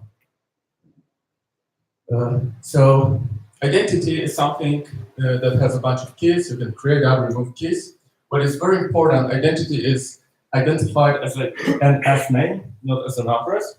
So it's something the Web 2.0-like experience. If I want to start using an app, all I have to do, if I'm creating my identity for the first time, all I have to do is type the name I would like to have. And if I type it and the name was not used, bam, the identity is created, no ethers was used, just one text box was used. Okay? And if I want to connect to already existing identity, then all I have to do is say, hey, I would like to connect to this identity and use some other device to confirm, yeah, that other connection, that other action in the other browser is connected to this particular identity. Good. So that's pretty much how you register. So important part of it is Relayer. Relayer today is let's say trusted third party. It's we do it as a web application, as a Node API, web JSON RPC API Node server. In the future, it could be a Whisper protocol, but let's focus on what's today. So all I have to do is I relay a message from the JavaScript, perhaps a web page or a mobile app, and the transaction gets translated. Well, I don't pay for it. Well, I paid for it from my identity. So Relayer gets the money, puts an ether into transaction, and gets the money back, perhaps in the form of tokens, not necessarily in the form of ether, gets the money back from the identity. Good. So the way we think about it is, it's impossible to build a project that will solve all those problems. We need to build an ecosystem, and we try to build something that will facilitate building that ecosystem. So we're trying to get a couple of standards together, build a reference, and hopefully something that we might be able to call reference implementation, and then let's see people actually building things on top of that. I think one side on those is we're perfectly fine if we build it and then we trash it, but we build standards along the way that we would call a success. So I think it's important that we engage in those discussions, and I already know there is a bunch of different groups in the world that are building similar things. So I think that should be part of our discussion later today is how do we make those efforts in a way that even if we're building we build maybe one implementation or a bunch of implementation instead of a whole lot of implementations. But second, if we build competing implementation, which is perfectly fine because competition is good, then how we standardize it in a way that people can use different implementations and switch between them easily. Yeah, I think that's the technical part. I'm dealing with time. You're good. Okay, so do you have any questions? Do you have any ideas if such a concept would be possible to use with multiple blockchains, so I can use the same identity for storing my bitcoins and other stuff? I think that would be very limited, but I guess if we only use Ethereum-like chains that have ENS-like thing, then yes. How did you build this awesome presentation? Well, thank you. It's our template for the company presentation. It was built by one of our designers. So I think one of the conversations that me and Merrick were having is, how do you enable these projects to actually implement these standards instead of just sitting back and saying, hey, we'll let someone else do it. So I think that's going to be an interesting topic on like, how do you get people trying out ERC 725? How do we get people implementing U-Port instead of saying, hey, we'll let someone else do it and figure it out when that one standard comes up. So it's the process of like that continuous iteration and figuring out what works and what works for different use cases. So having that usability and UX mindset of, okay, this is the ideal user flow of what needs to happen. And Mark might want to touch on that later in the next presentation about like what issues you run into when you actually start to implement these things. So thanks for that. To give you an idea, we looked at the 3 different implementations of 725, and there was differences in the implementation, even it's supposed to be standard.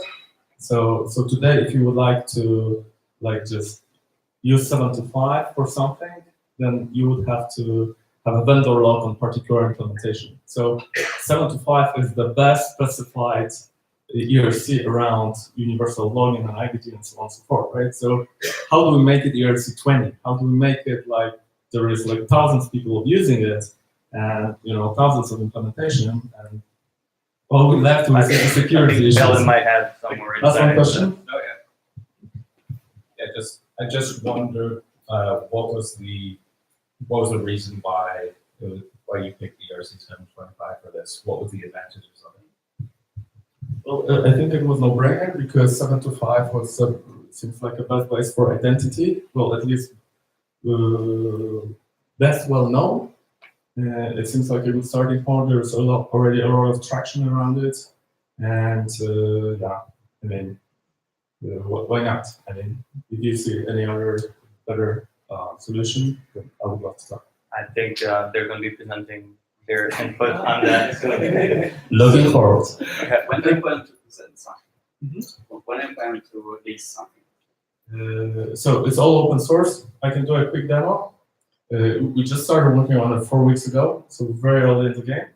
But I can do it. Would you like to say a quick demo? Yes. 3 people sounds like a total majority. Perhaps we can do the demo in the working group. For all I can do on the second presentation. Okay. I don't want to delay. So thank you very much. I'd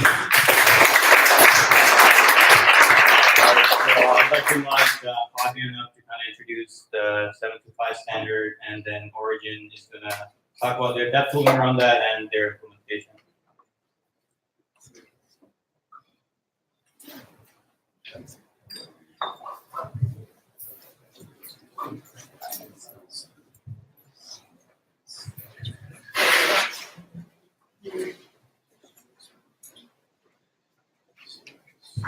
Sorry, do you want that?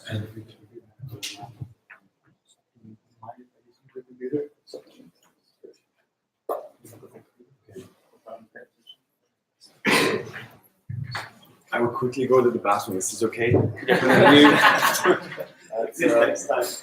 Oh, Nage. No USB. Let's see. Maybe an old one.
Let's just go.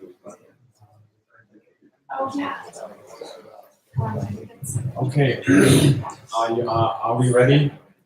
So, ETH75,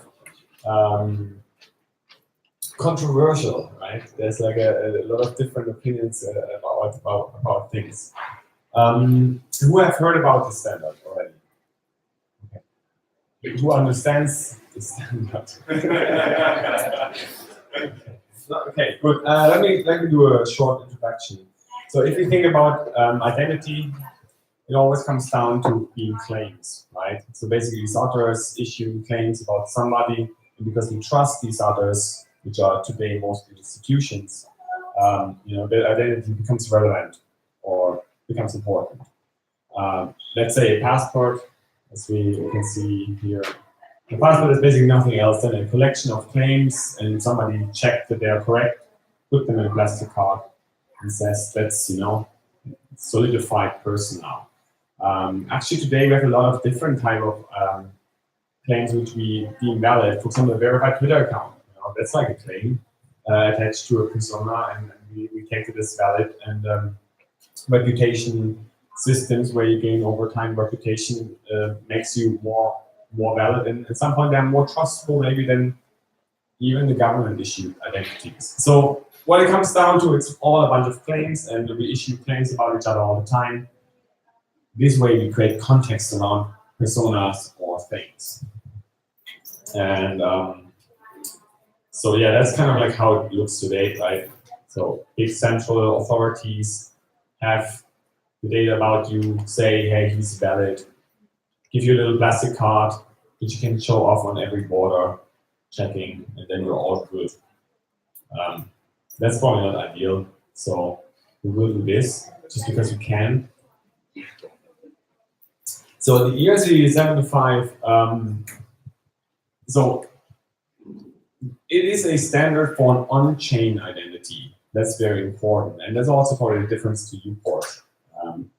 So the idea here is to create a public persona, something which you want to represent in public, where actually ERC75 is nothing else than a wallet. Technically, it's just a multi-sig wallet. So it's a bunch of keys which control that wallet or control that smart contract. And because they can control it, it can hold money, and it can execute requests on other smart contracts. So it's like how you can act online without that or on-chain without that you have to have only one address. So the problem today, or how we solve it today, is we have one address, and that address interacts, or we have multiple addresses and we interact on-chain. Once we lose the addresses, we have a problem. That's why we have seeds and all this recovery systems. ERC75 kind of would allow you to have a recognizable identity, which you can use multiple times in a public setting where you want to be known or even not known, because you might not know who's behind that identity. but you want to be an actor which is like reusable. And when that actor owns wallets and controls other things and actions, he can have many keys. And these keys can be lost and recovered, because you can build all kind of like recovery schemes into that system directly. Because it's a multi-sig wallet, right? So the idea is ETH75 is a collection of keys, and this can not only be Ethereum addresses, it can all kind of keys. So the idea is to be as flexible as possible, as open as possible. And it's very well working for universal identity. So we have seen before examples of how universal identity can look like.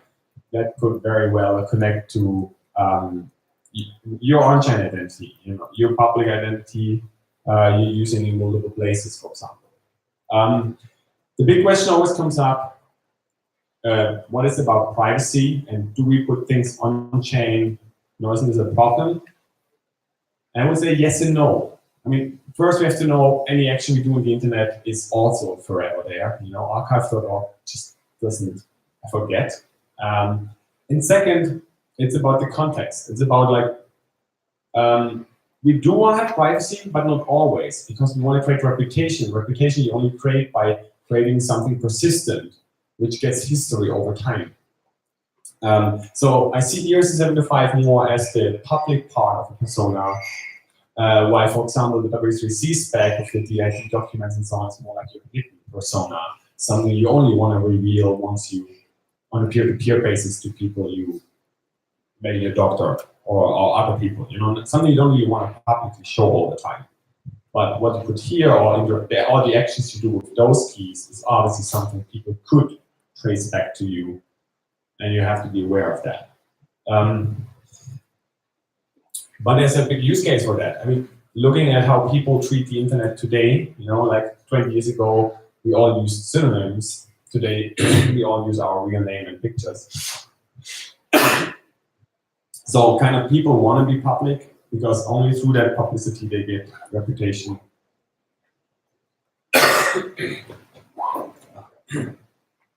Yeah. So ETH75 is the public identity, or it's kind of like the key holder. ETH75 is standard for claims.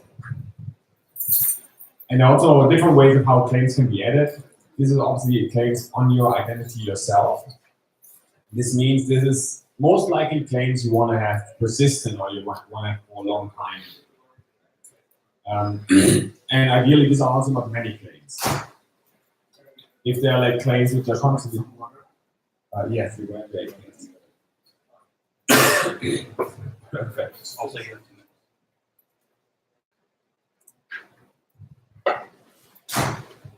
So basically the idea is that you put claims on your identity. There's also built in a way that they're open enough to represent whatever they can represent. So there are claim topics which can be any number, and this is things we have to define in the community. And claim schema says of how you actually interact with this claim. And then there are different spaces. For example, obviously the claim has to be signed in order to check its validity. We probably should actually add an expiry as well, which should be signed too. And then the data in URI, the claim schema will tell what the data in the URI means. So it could mean the data is the calling data on the smart contract, or it could mean it's like an IPFS hash or something else.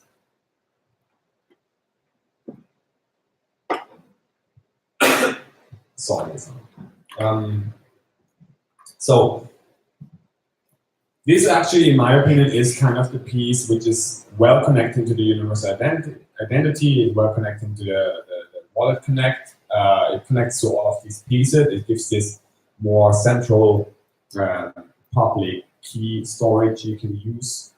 And you can also, even with that, you can create privacy, because you can sign with one of your identity keys, prove to the system that you control the key, and then use another key, which is not publicly known or associated with your identity, but still prove to the system that you also control this key. So you can sign with one of the keys which belongs to your identity, the other secret key, but in the app you only use the secret key. So there are a lot of schemas possible of how we can create privacy and still connect it to our identity on a peer-to-peer basis, on our public identity. So yeah, so Origin, I think they will present also shortly later. They build an interface to test all of these things, to issue claims, create an identity, and so forth. These identities can obviously, in the future, there probably will be a library, so you cost 32,000 gas to deploy an identity. And the most important thing is to standardize the types, obviously, the topics and schemas and so on.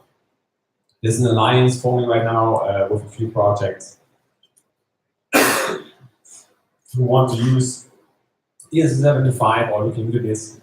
Obviously, as you said, there are right now 3 or 4 implementations, and there are differences, right?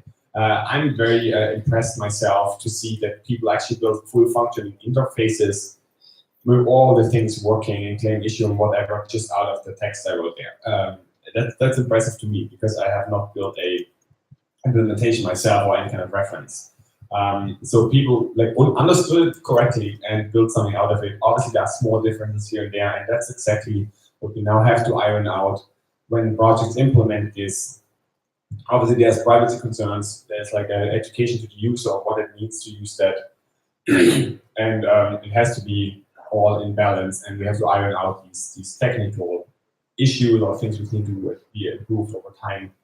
And then it could function very well as a universal login, kind of like root identity and other systems. In combination with the transaction relay, for example, your identity can also have a transaction relay, so anybody can simply send the transaction into it with your signature, and then the identity acts if the signature is correct and belongs to one of the owner keys. So it can be all of these things as well. And the idea of the standard obviously is not that there's one implementation, but it's you know how to interact with it, and it can be as custom as it wants on top of that, right? Which then allows creativity and people experimenting with new forms and adding all kinds of different things. That's kind of it.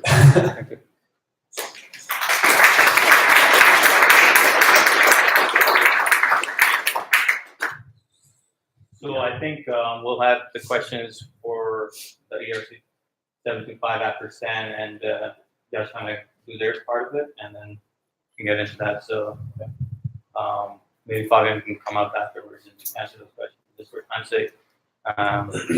So Stan, if you want to come up and kind of talk about depth tooling around. Yeah, sorry for the cough. I like have that like since 3 days or so. No problem. And I just didn't order my cough. There's something going around for sure. Oh, yes.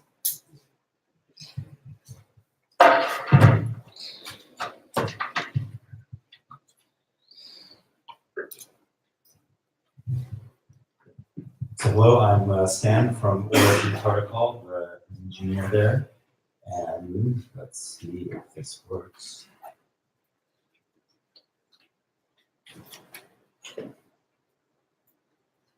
Go.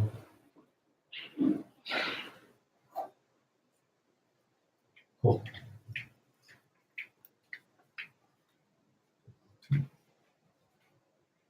So, well, one of my colleagues, Nick at Origin Protocol, was the first person to actually implement ERC 725 in actual code.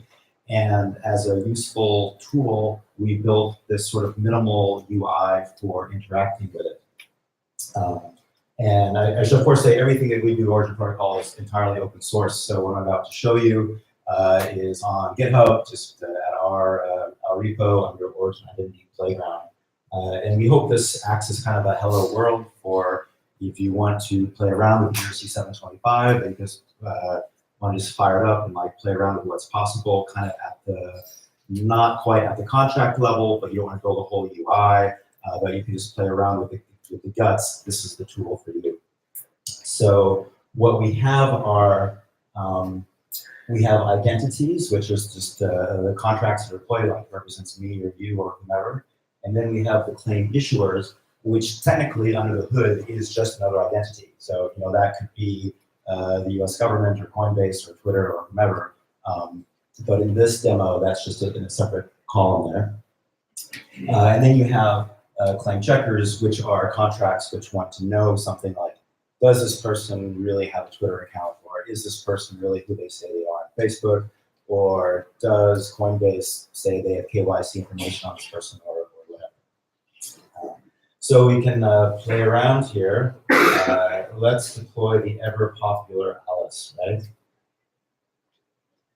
And voila, now we have a contract deployed on the blockchain for Alice. And it's an empty ERC-725 contract sitting out there.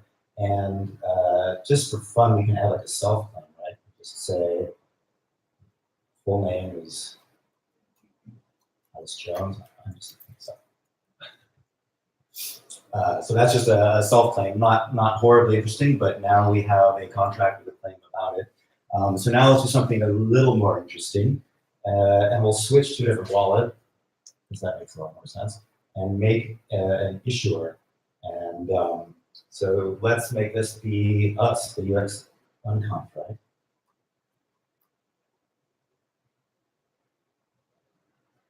So now we have another identity out of blockchain, which is the conference. And now it can issue claims about other identities out there. And let's say, actually, let's make a checker now, right?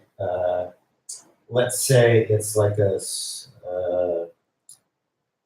super secret lunch, right? Just only for people that came to this conference.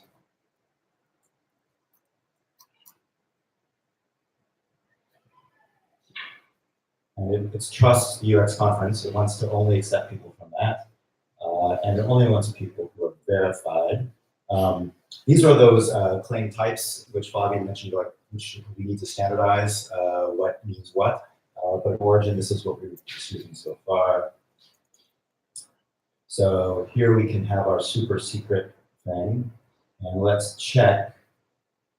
We're going to check on Alice. And Alice is not verified at this moment. So now we can tell that Alice has not been verified by the UX conference and won't be allowed into this super secret event, right? But now we go back to Origin.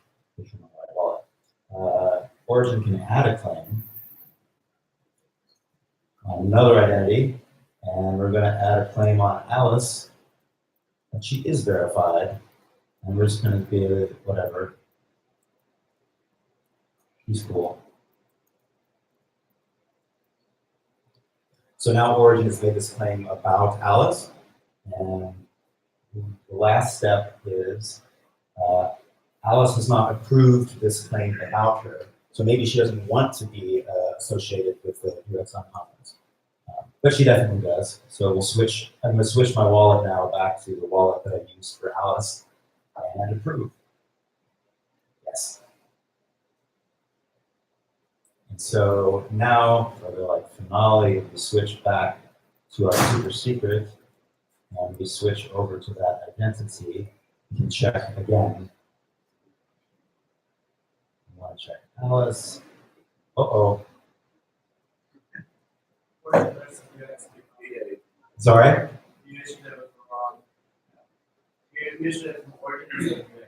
Ah. Wait, what did I do wrong? Sorry. This is great. It came from the wrong person, basically. The origin said that she could come from. Oh, gotcha. So this came from Origin, not UXConf. There we go. So let's add, so Origin has claimed this, but our super secret event doesn't trust Origin, it trusts the UX conference identity. So that's why we're failing. Live debugging this is great. So we can make another claim from this identity about Alice. She is verified. No. Now switch back to Alice. Alice has another claim about her that she would like to approve. And we switch back. Go back to our checker here. and she's valid. So that's the entire flow. And this is like a trivial thing with just this like fake unconference, but probably is slightly more useful. We've implemented what we call a bridge server to existing applications, because right now Facebook and Twitter and Coinbase and everyone does not have ERC 725 identities out there, which can make claims about people. So instead, you have essentially like a proxy where we've set up a stub server, which you can log in via OAuth in the traditional old sense to GitHub or Twitter or whatever. And then it will verify, oh yeah, this person definitely is who they say are on GitHub, and then it issues the claim. And so actually those on-chain, all the claims are on-chain.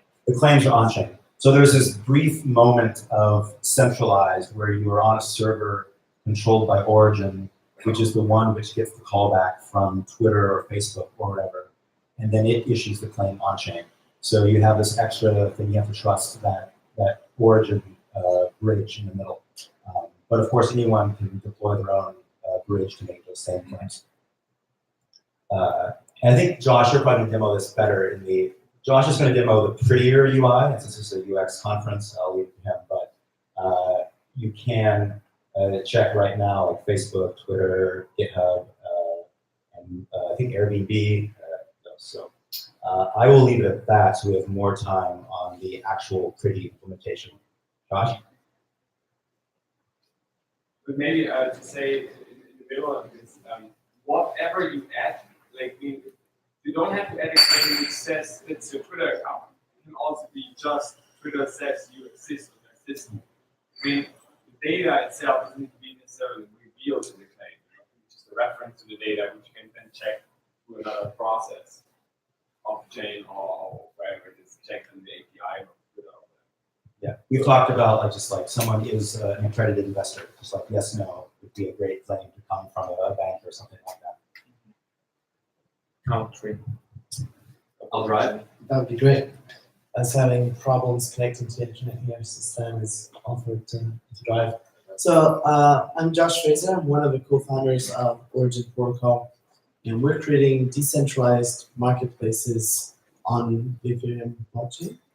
Specifically, we're building developer tools for anyone of you to be able to create your own decentralized marketplace on the blockchain. Think of things like decentralized Uber or decentralized Airbnb. We're trying to create all the infrastructure you need to create a marketplace like that. And there's 4 big reasons you want to do that. One is you cut out the middleman, you cut out the fees that go with it. You remove that single point of failure. We've seen Uber and Airbnb get banned in cities all over the world. We can also reward the early participants. If you're going to go up against these multi-billion-dollar companies, you better have a good strategy on how you're going to incentivize those first users to get on board, even when the user experience, let's face it, is quite challenging, as we're all discussing this morning. So how do we incentivize those people to do it? And of course, token economics gives us some idea on how we might be able to incentivize people to get on board and reward them when for the value that we're creating in the network. And lastly, we've got 2 billion people on this planet who are cut out from using existing marketplaces. You're not welcome on Uber and Airbnb if you don't have a credit card. But for billions of people on the planet, they have access to an Android phone and therefore have access to cryptocurrency. And for billions of people on this planet, we really believe the very first digital marketplace in Canada is going to be built on decentralized technology like what we're building, like people in this room are building today. So that's a brief overview. What we, as Stan said, we built one of the first implementations of ERC 725. When we looked at a standard, we said this is exactly what we're looking for. We want a way of doing public profiles. We're building on the blockchain. Everything we're doing is sort of public anyway. So it fits a model, a privacy model for what we're trying to do, where the transactions that you're doing on the blockchain are public, right? You're trying to establish your reputation over time as you're buying and selling across these different types of marketplaces. Let's create one universal identity, your public profile. Let's verify a little bit about who you are, and then people will feel more comfortable transacting with you. I don't want to invite a stranger into my home unless I have some sense of, you know, who this person is, a very good person, and not going to destroy things. And then we also want it to be portable, right? We want to have a identity that you can go across different types of marketplaces or even completely unrelated applications and have your identity just magically follow along with you. And ERC 725 gives us all of that. Identity is also this really important thing that we found is critical for all of the other features that we want to build and are critical for a marketplace. If you want to do reputation or reviews, if you're doing messaging, if you're doing arbitration, if you're doing insurance, all of these other features that you really want to have in a decentralized marketplace rely on having some sense of who that person is on the other side of the transaction. And so that's what we built. This is our DApp. It's live on Linkedin Wapston to date, demo.originprotocol.com. You're welcome to play with it. You can actually post a listing. Right now it's pretty simple, so it's more like a Craigslist style application. But you can create any sort of listing you'd like, publish that on the testnet, and this will be on mainnet in early October, so look for that. So you can see here some of the listings that we have. You can see which ones have been sold by people in the community. And if we go up to the top here, we'll take a look at how we attach identity to this wallet that we have. So click on the second up here, you can see our address. Right now, we're just an anonymous user. The address is coming in through MetaMask. If you click on the user there, when you can see what this looks like. So I'm just an unnamed user. I'm just an Ethereum address, and I can be known. It's, you know, if you want to be known as 0x564A, etc., you're welcome to, you know, try and transact on our platform like that. Whether other buyers and sellers will want to do business with you remains to be seen. Maybe there's some context where that is totally appropriate. But in a lot of cases, you're going to want to make self-claims about who you are. So in this case, I'm happy to be known as Josh Fraser. Maybe you can add it in there. And we can add a little bio, something fun about me. And Sam, do you have any nice pictures of you? Just a folder full of them. Well, let's see. Let's make it a little tricky now. Let's see. On the spot. Perhaps just put anything random and something flash over. Don't worry about it. We'll just see what's this. What's the beach? I like to be. I love the office. The office, yeah. So I like to be known as beautiful view. This is our Boulder office. We're not seeing the San Francisco Boulder. This is our Boulder office with amazing view. If you ever find yourself there, hit us up. All right, so let's hit continue. And so one thing we want to do, like talking about reusability of this, is we want to be really responsible about letting people know you're publishing this information on an immutable database that may live forever. Right? So we want to make sure that people are comfortable with the information that they're disclosing about themselves. We don't want to sort of trick people into publishing stuff that they really shouldn't publish on the blockchain. And so then you have this little section here, the powered by Origin ID section. This is just a pretty interface for what Stan demoed.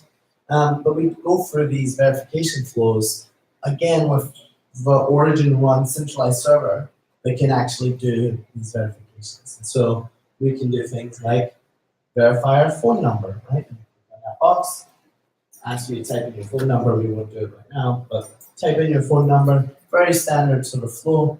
We'll text your code. You type in the code. Now Origin, the company, will sign an attestation on your behalf. And then we'll actually hand that attestation back to you, and then you can publish that if and when you want to. Now, the other way we could do it, the first implementation we built, we would just publish attestation right away, right, on your behalf.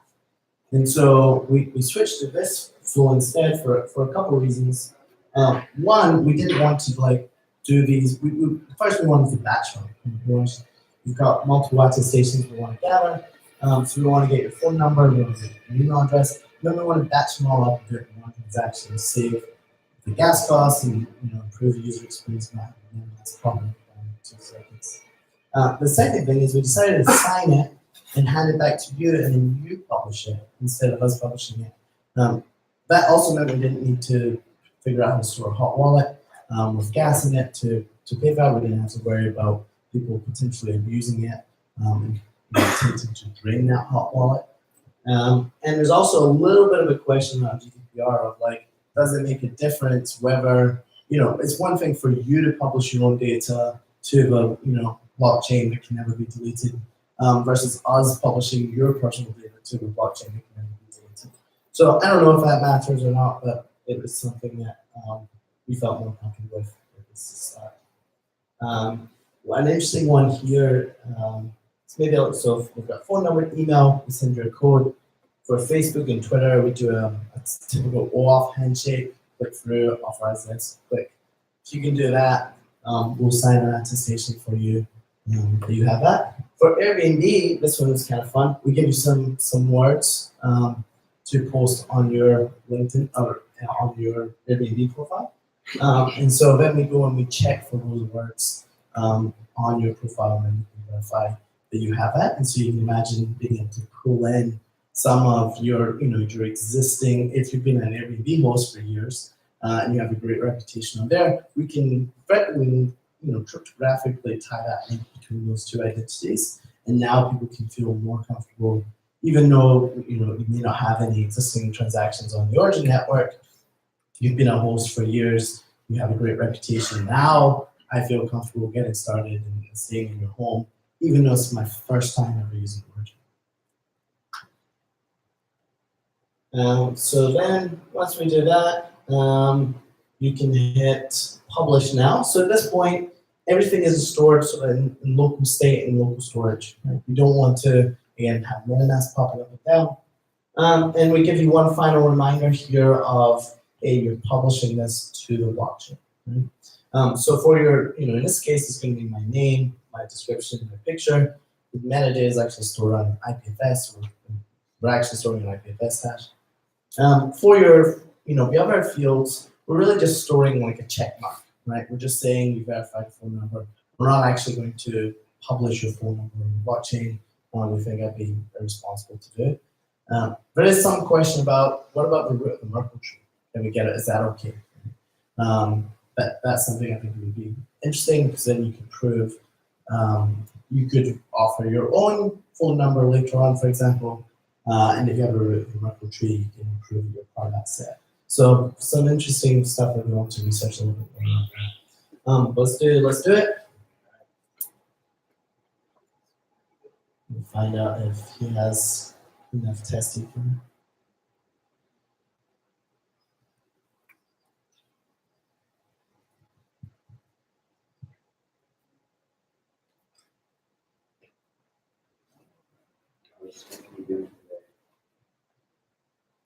I think he's having a rough week. Yeah, I think if anyone has any other questions, first we'll let Mark kind of go and kind of finish off his context, and then we'll have a little panel question. Yeah. So last thing I'll say here, there we go. So now, this is now public. I've publicly associated my name with Stan's wallet.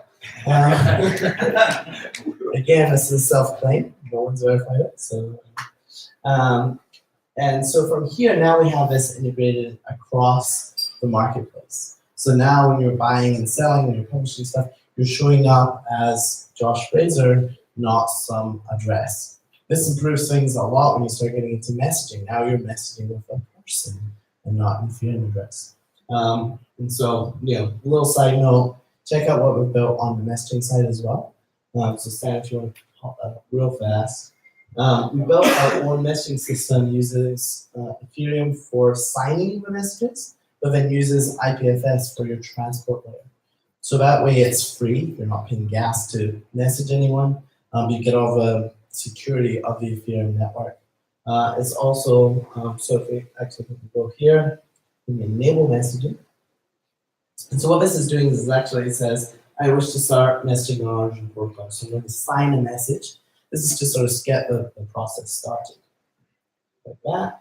And then it gives me this public messaging key. And so what we're actually doing here is we're driving a secondary key based on your actual wallet.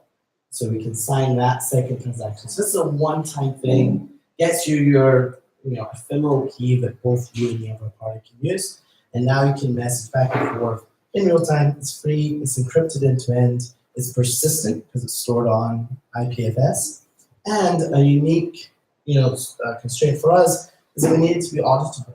If either the buyer or the seller opens a dispute, we need some way for them to have an accurate log of everything that was said between those two parties. And so everything is signed in the chain so that you know that you can't tamper with it in any way. So anyway, it's not related to identity other than, as you see here, my beautiful picture of the office shows up in the next minute. But I think it's really interesting from a usability standpoint. Again, everything we do at Origin is open source, so we'd love for you to check out our code, use our libraries, both for the identity stuff we've built as well as Origin messaging. We'd love to see other projects use this as well, because it's like a network, right? Networks grow in value when more people use it. So come on board, and we'll take questions in just a minute. Thank you.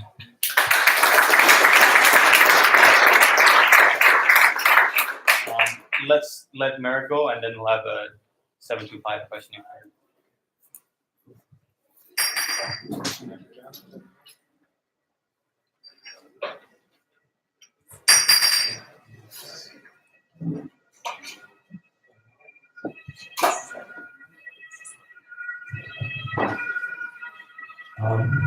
So I would like to take a couple minutes to talk a little bit more about technical challenges when it comes to implementing things that we talk about. I think it's important because I think that's something we should start addressing today. And so to give you a better idea of our technological stack.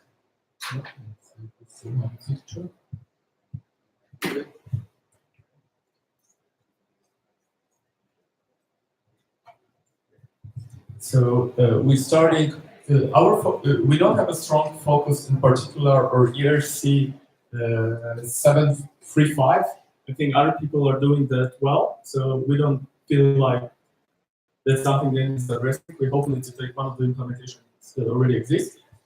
We did, however, focus a lot on re-implementing 725 because we didn't find anything that is like really well implemented and tested and prepared for future maintenance and changes. What we find along the way is those implementations differ a little bit, and I think the topic that is very important is we try to narrow down the details of the standard and make it so that there is one proper ERC 725 semantics, and when different teams implement it, it's exactly the same. As I said before, ERC 20 is a standard like that, and thankfully that's why the whole token thing, crypto economy works, is because there's thousands of implementations and they're all compatible. So on top of that, we're implementing 1077 and 1078. So those are two ERCs proposed by Alex. I don't think there are any full implementations yet. We've seen a bunch of partial implementations. The good one, we are getting inspired by them and we're using some of the code. On top of that, we need a relayer. Software relayer is a web application. On top of that, we build an example application. So we test our assumption. This is how it works. This is actually like you can log in that way and so on and so forth. So just as a quick demo, we have a demo running over here, logout. So to run the demo, there is actually a test server running over here. Sorry, that's a Ganesha, so that's a blockchain. There's a relayer running over here. and there is a web application running here. So we spent a lot of effort in building an environment where you can just launch a bunch of things and you can start building on top of that. It's really hard. It's really hard to build it. It's really hard today to build applications that on top of Ethereum that you can just run something and start working. And in particular, one example that I would like to share, and we can have a discussion about it later today as well, is ENS. So we build in this ENS functionality. When we approach ENS, we thought, yeah, it's gonna take a couple of hours to connect to ENS. It's just 2 calls on Ethereum smart contracts. Well, it turns out it's really hard to test ENS. So what we build is a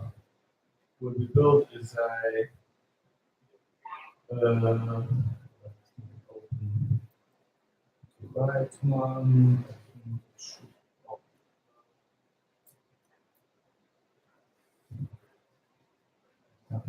So what we build is ENS Builder. So it allows you to quickly set up a mock-up ENS with all the domains that you need and with all the resolution and reverse resolution that you need. So that's just a class that we would love to extract to a separate project if people would be interested in using it. And to show you how it can be used, and give you an example, an example task. So all you have to do is kind of bootstrap your ENS with one line, and it allows you to start testing. Yes, there is a question.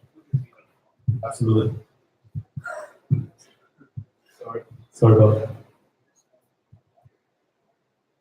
Maybe I can do this. It's okay, right? So that's basically, we were looking for ENS mocks, ENS fakes, all this kind of stuff, and we didn't find anything. And it took us like I don't know, 2-3 days to build it. So I thought it's worth sharing. It's something we thought, we're just gonna do. And like we spent 2 days trying different approaches and finally building the relayer, and we said, okay, now reverse DNS. Reverse lookup is gonna be really easy. No, we spent another day in reverse ENS mockup as well. Well, ENS Builder or whatever you call it. Okay, so demonstration. So this is a very simple application designed proposed by Alex. So I can create a random identity. Click next.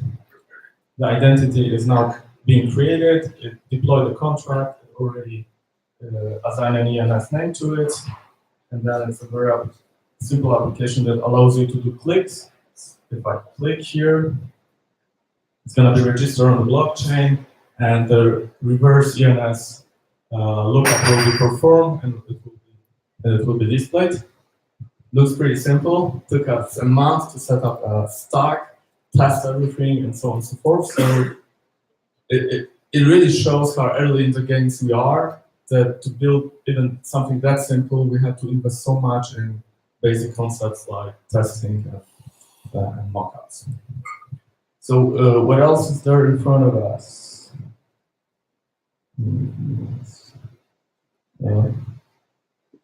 Yeah, and so we focus a lot on building version. We're focusing a lot on building very simple API, the one that you could just, add to your project and start using. So you just need to create an SDK. You add as a parameter the relayer address and any full node Ethereum address, and then you can just, with a single line, you can just create an identity. With a single one, you can just execute a transaction. With a single line, you can confirm. Sorry, there's the key. Why would you need a key? You deployed a DNS name, right? Yes. On chain? Yes. And the identity belongs to the key, right? Well, so there is 2 keys associated with this particular identity. One is a public key, the address of identity, which you, by the way, can ignore because it has a name, but just in case. and there is a private key associated with this particular device that you should store on this device as securely as possible. In this particular implementation, we don't, at this milestone, we don't care about it, but in the future milestones, the roadmap says we look into, for example, the perfect solution would be to, on the mobile to store it in a secure storage in a way that you access it with your fingerprint scanner or camera, Face ID or things like that. The important thing is this private key is attached only to this particular device.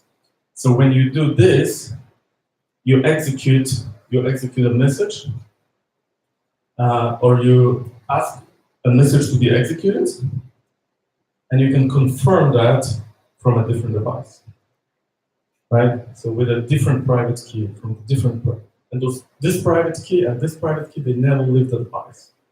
So if right now you're looking at the implementation of this management. yes, we started 4 weeks ago. It's not that quick, so Yeah, that's something on the roadmap. Yes, but now the really strong focus is on delivering full universal login and free layer features. We can have more deeper insights in the working group because the next team kind of just locked in as well, right? I guess so they'll be able to facilitate more conversation moving in. I think so. So last one thought that I would like to leave you with. So there is a bunch of ideas how to do things, and different proposals how, for example, the approval scheme. So ERC 725 says you should create an execution as one call and approval and execution as the other call, right? So for example, what Stylus do is it collects signatures and push all the signatures with the one call, right? And so even like very basic concepts have there are multiple ideas how to do that, and there are different teams implementing it in a different way. So I would propose to start a conversation about building a standard of standards. So proposing perhaps an ERC that says this is how we structure it. This is basic identity. This is a key holder. Those are 3 different approval schemes. This is ENS, and each is a different standard. And when you implement identity, you say, okay, I take this one, and this one. And when you implement a UI or a solution, you say, I support this one, and this one.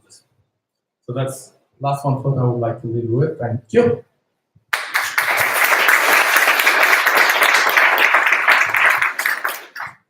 So just to touch on that, I think for more of the UX and front-end people, there might be everything's kind of going over the head. So I think it's important to have these conversations from all aspects. So not from only the standards developers, but people working on the technology, implementing it, and then designers. How do we create user flows and user stories around these technologies that actually make sense, and that we ensure that once we're creating products that need to be used by users at the end of the day, that there's not too many implementation issues that we run into. So thinking about those things early on is quite paramount, and I think having face-to-face conversations with the great people that have showed up in ENS, 725, Origin, and Uport will be able to kind of move something forward as far as facilitating these projects to put their foot out there and actually implement something. So I'm going to invite anyone that was on the 725 to, if you guys want to field questions, but we're kind of behind schedule, so I'm going to invite Uport up, and then if anyone wants more questions or insight on 725, you can do that in the working group. Thank you. Johnny's going to go first. All right.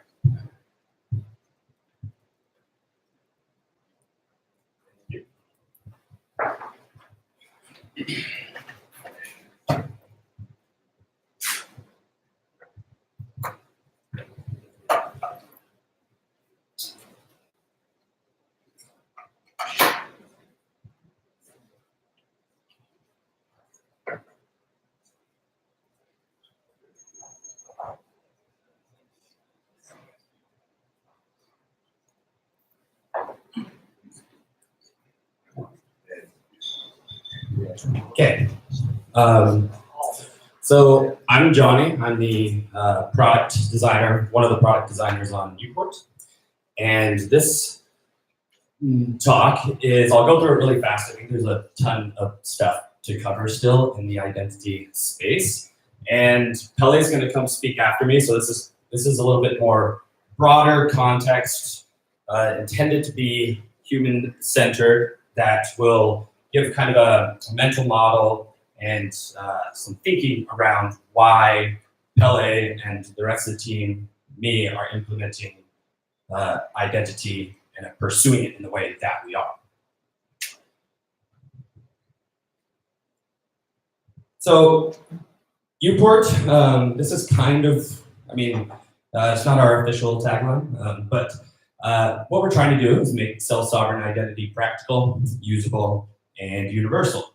And we do want to make it a standard because we think that there are some things that are really critical, and to overlook them now is kind of playing a game of chicken with the technology, with regulations, and all of those sort of things. And the stakes are high. I would argue that identity is more valuable than your money. It's what you used and you leveraged to get money. And so compromising that is really bad. And the immutability of the blockchain raises the stakes by a lot. So we're going to work from the human outward. So the reason I think it's important to do that is because people already have identities and reputations, whether an institution has given them one or not. Most of these things that we refer to as identities are identifiers, and those two things get conflated all the time. And what people really do in the real world is they don't segment their identity so discreetly as to say, I am this person strictly online, or I'm this person strictly in this app, or I'm this person strictly when I'm at school or in the real world. So identity and reputation is much more amorphous, much more contextual. Wherever one piece of your identity sits, it needs to be able to be leveraged in another context at your demand. I mean, this is what self-sovereignty is. If you can't move these pieces of your data, pieces of your identity across these borders, then ultimately it's not self-sovereign. So yeah, I think it's important to think about how people actually conceive of their identity. And then getting into kind of like a little bit of a deeper philosophical question. I think when we talk about identities, it's hard to avoid going down this rabbit hole. I'm going to try as much as I can not to bring up Descartes or something. How do our identities interact with each other? And that's the most important thing. So an identity alone, just as an identifier, or somebody who is in a space, if you conceive of some hypothetical space where somebody exists and there are no other consciousnesses around it, what is their identity? Do they have one? Does it matter if they have one? So identities become useful in the context of other identities. So kind of a way I think about reputation is just your identity over time.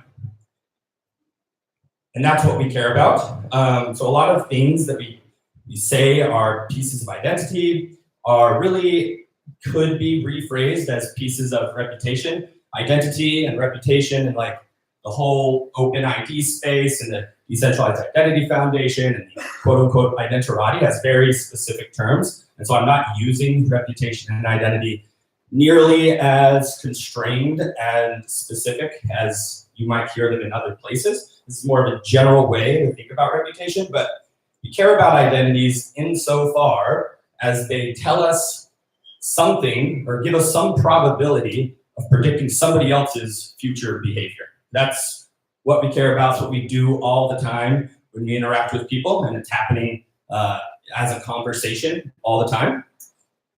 And that's what we have to facilitate online.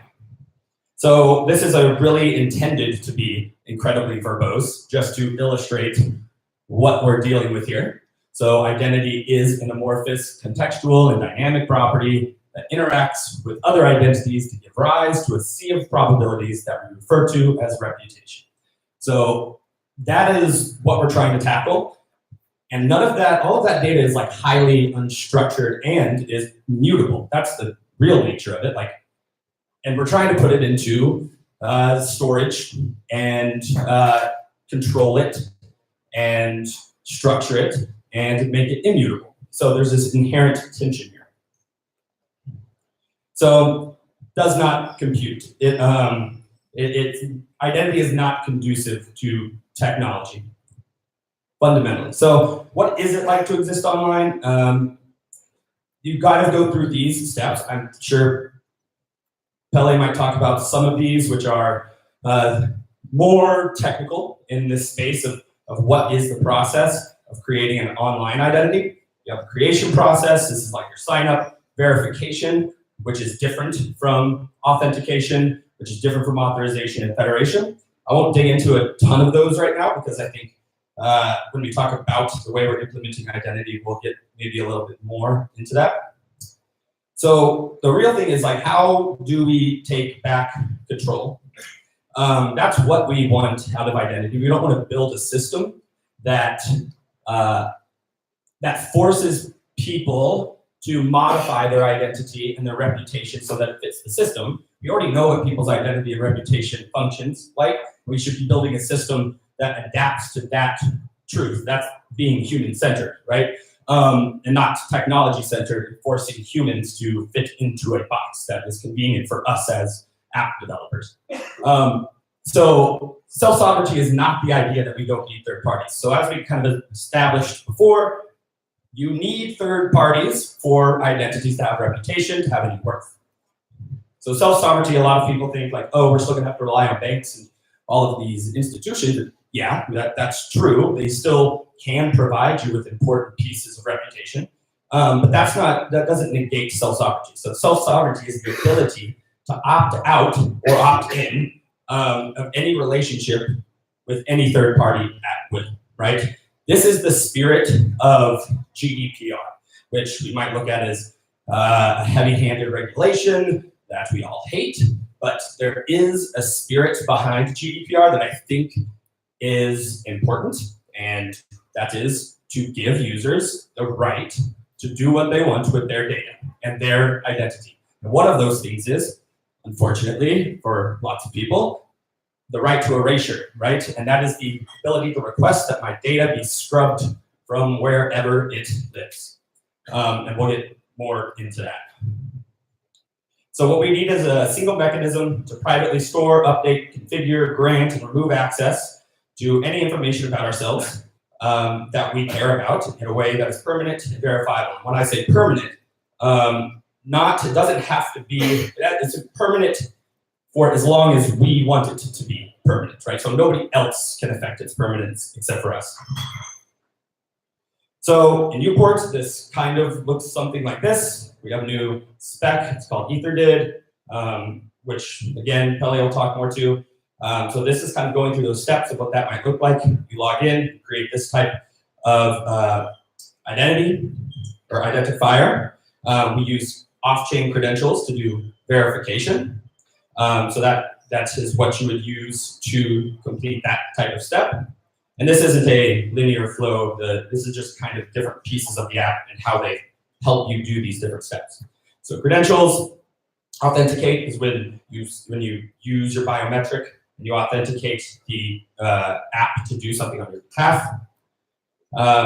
And authorize is our selective disclosure. This is what ultimately makes the self-sovereign identity self-sovereign. If you don't have selective disclosure and you can't choose when and where your data gets used and who sees it, then it's not self-sovereign, right? You've previously given up your right to self-sovereignty at some earlier point, unless you have selective disclosure between every interaction. And then you federate. This is the login stuff. So Uport we've been doing this for a few years, and so I think a lot of the stuff that's been talked about already is stuff we totally agree with. Logging in with QRs, I think is what we're working with too. Meta transactions, segregated accounts or proxy contract identities. A lot of these things is also things that we find useful. I think that the thing that's going to stick out that we care about a lot is maybe we weigh privacy a little bit more than most people in the space, because as UX designers, I think we know that humans, what's my time? Good. Humans are very bad at assessing risk, and especially as the risk gets more and more and more asymmetric, right? So if you ask anybody in any type of psychological study to manage risk, they fail every time. It's not rational, doesn't compute with the math of what they should do. So when then that creates an inherent problem where design borders on paternalistic, and you get into some ethics debates, which could be interesting. But UPort wants to do whatever we can to help the user not make mistakes that are going to live with them forever, or at least for the lifetime that they want to interact with the world that runs a bunch of important and useful things on Ethereum. And that comes with some responsibility, and it comes with testing and being very cautious in a way.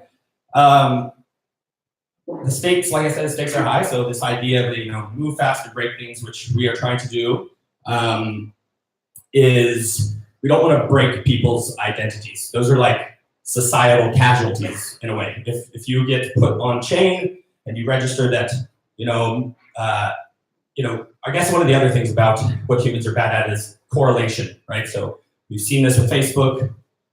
Nobody realizes how much data they're actually making public, and then all of a sudden they don't understand how AI and just data mining can correlate their actions and find out way more about them than they thought anybody knew about them.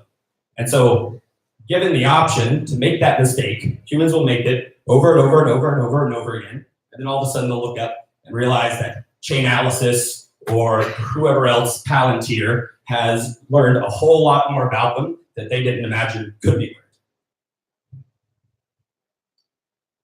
So some of our system design principles, this is finishing up.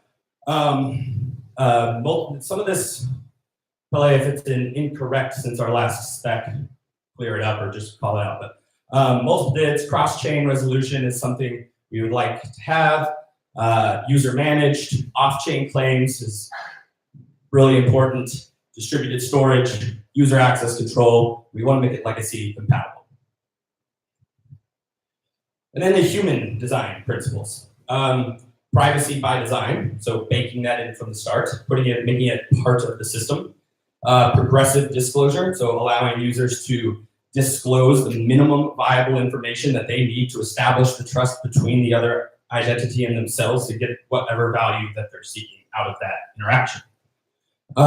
Identity is not an identifier. Those are not the same. Security UX that scales. I think some people mentioned you can do things like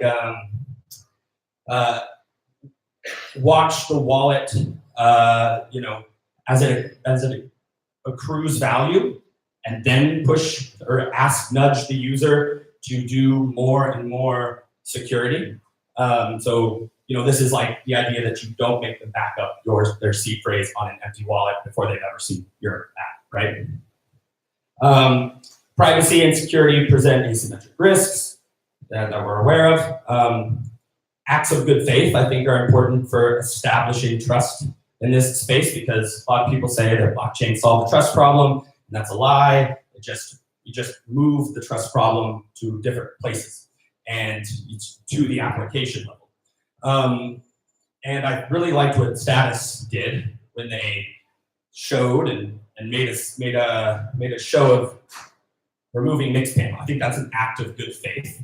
And I think that there's other things to explore there, because from our point of view, from the app's point of view and internet technology and company point of view, we've kind of shot ourselves in the foot, whether or not we did it or not.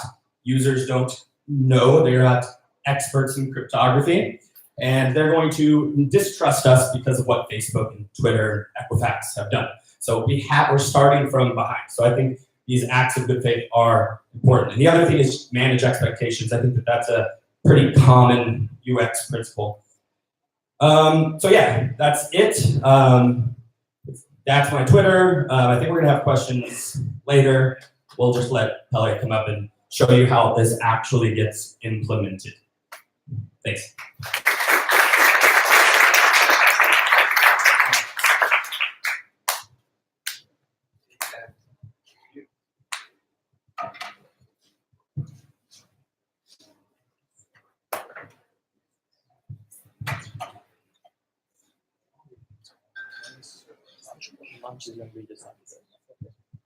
Hello.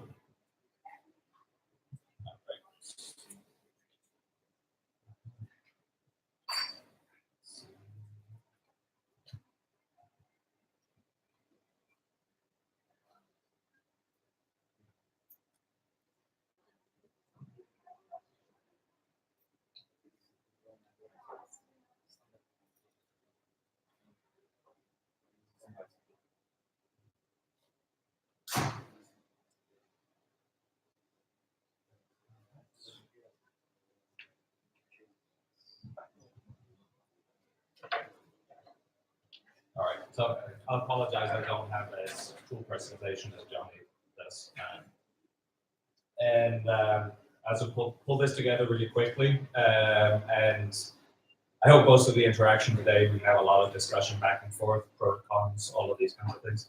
But I wanted to talk about DID resolvers, which is probably a fairly new term for people in the Ethereum community, and also about ERC 1056.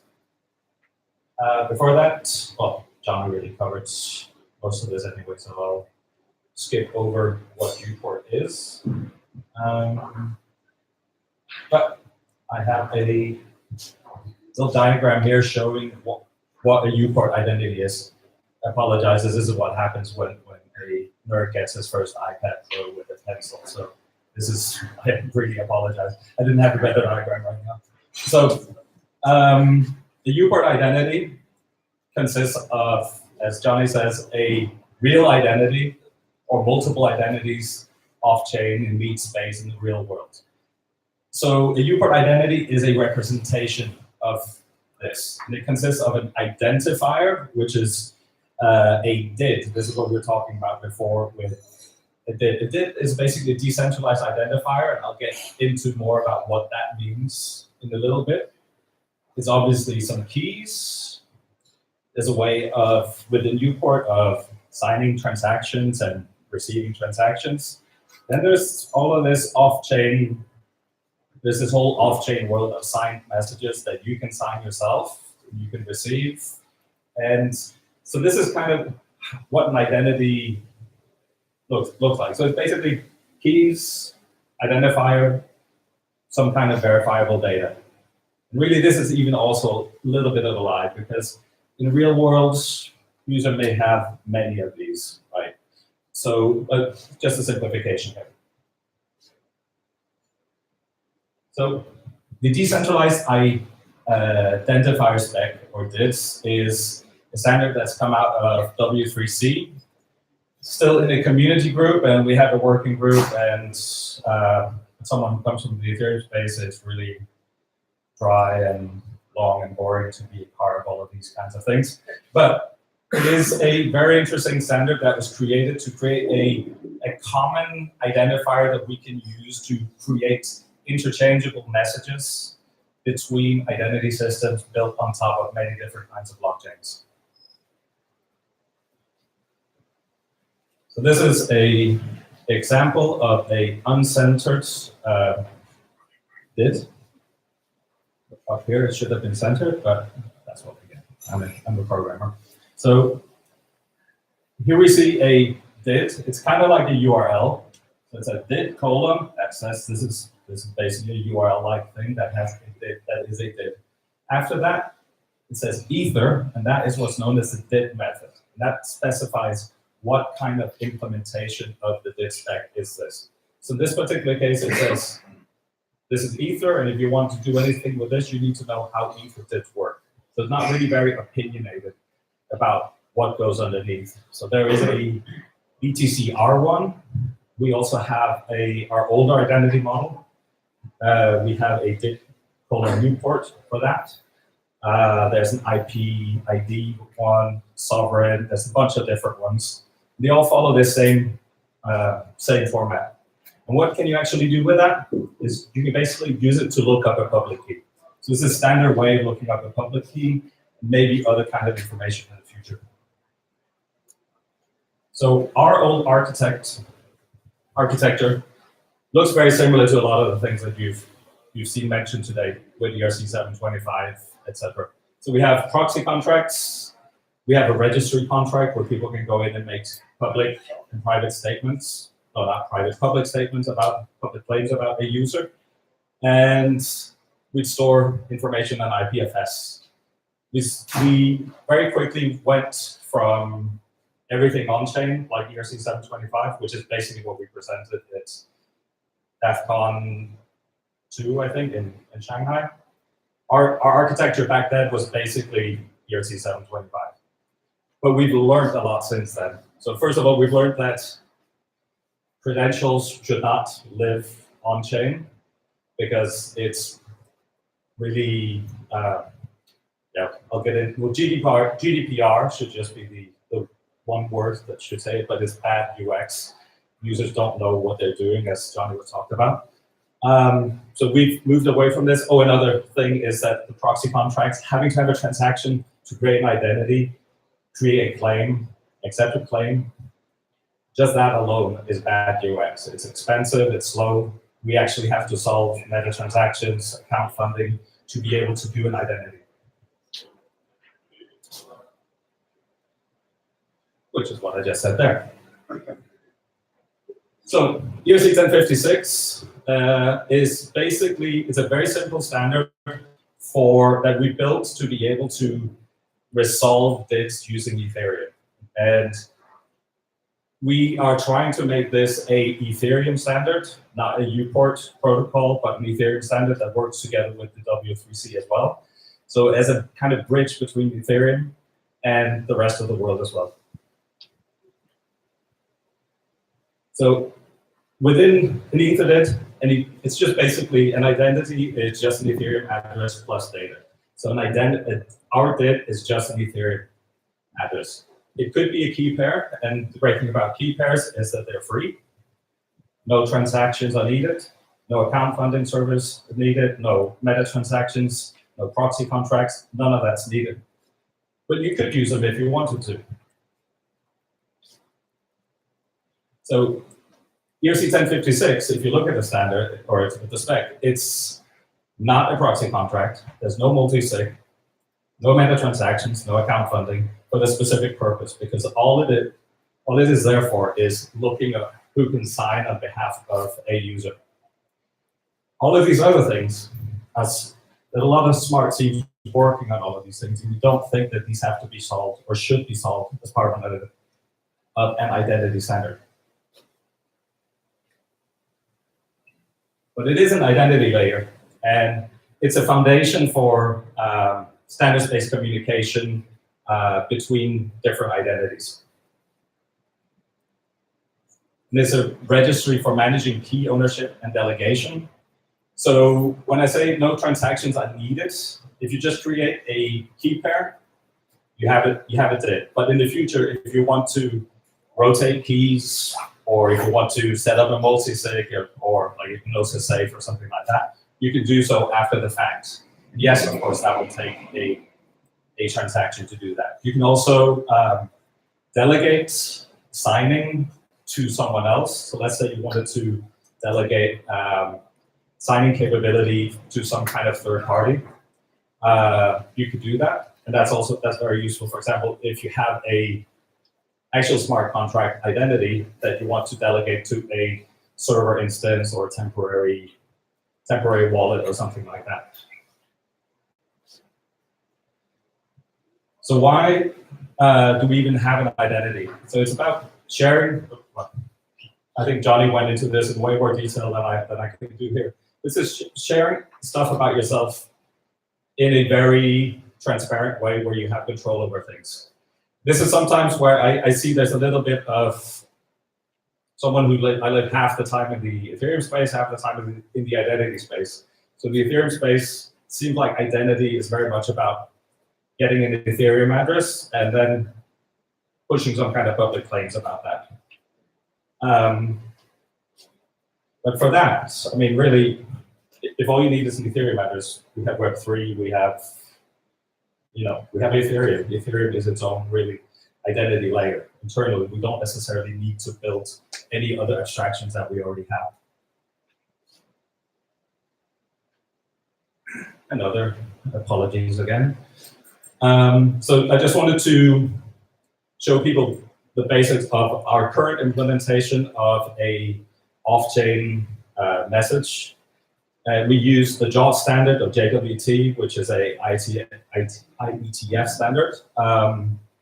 And we use it together with DITs, and in particular for us, we use EtherDITs, of course, but we can add support for all the other DIT resolvers out there.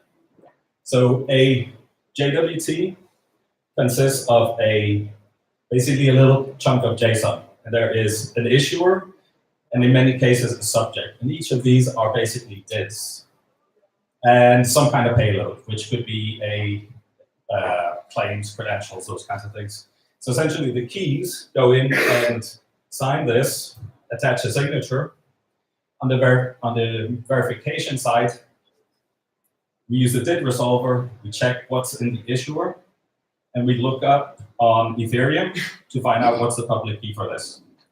And in the case of just a very simple identity, it's just a key pair, nothing else, it'll just be itself.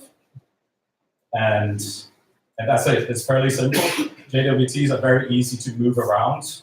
So how do we share this? It's very easy. You can share it in a QR code, you can just share it in the URL, you can save it, you can do many different kinds of things with it. It's just a chunk of data you can move around. We are working on a new proposal that I'd like to talk about later on today with people, because I like to hear about using ERC 712 instead of this. I'm very excited about ERC 712, and we can get a lot of great benefits of using that, I think.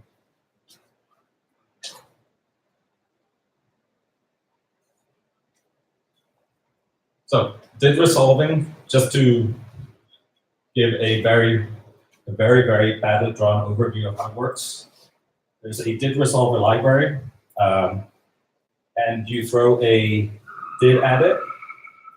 It tries to find out which particular DIT resolver it actually needs. So in this case, it uses the EtherDIT resolver library, and it checks the EtherDIT registry on Ethereum, gets a result back, and returns it to whoever it is that needs to verify the a off-chain message. So we have various other versions of it here.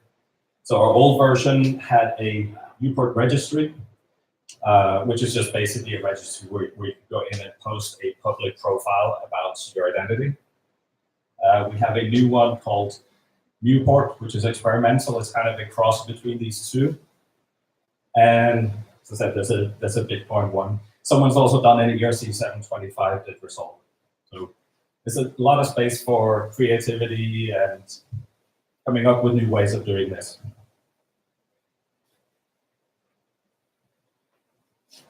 So why should private data live off-chain? And I find it funny sometimes in the Ethereum world, because we talk smack about Web2 nonstop. You know, Facebook, Google, they're evil. Web3, we're good. It's very simple that way, right? But the problem with Ethereum is that everything's correlatable, right? And we know that because we work in the space, but most users don't know this. So if we go in and create transactions, this can now, and I have a public profile to it, this is tied directly to my public profile. What about if I use Origin, for example, and have a bank chain account and some other kind of dating account, all of these kinds of things are now publicly correlatable. And this is one of the real problems of Ethereum, and it's both an engineering issue and a UX issue.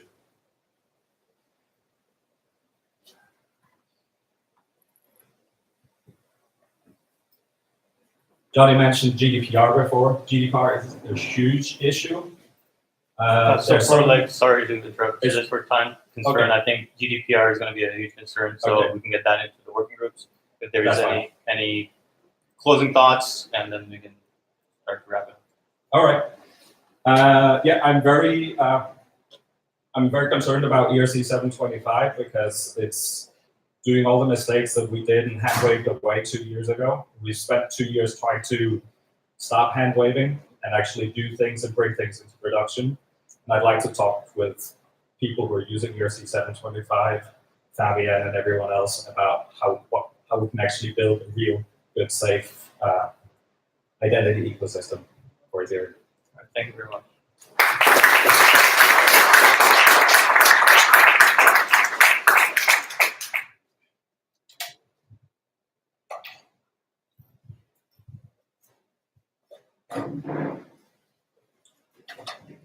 So one of the issues we have with these events is that there's great conversations that happen, but nothing comes out of them, because then you go to the next conference and you have those same conversations again.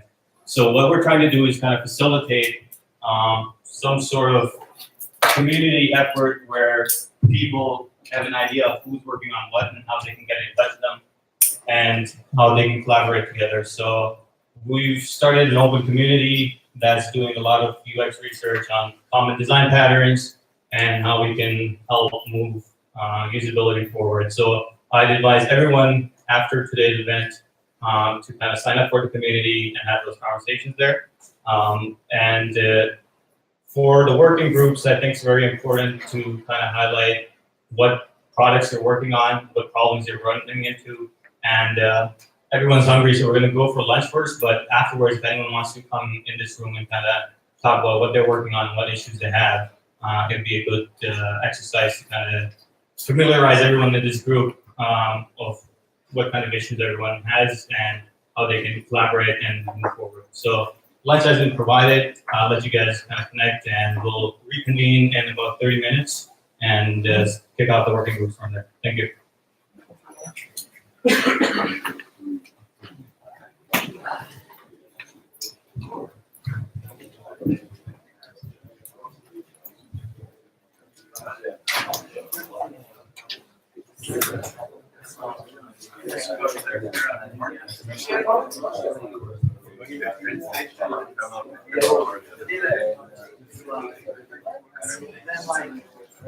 How do I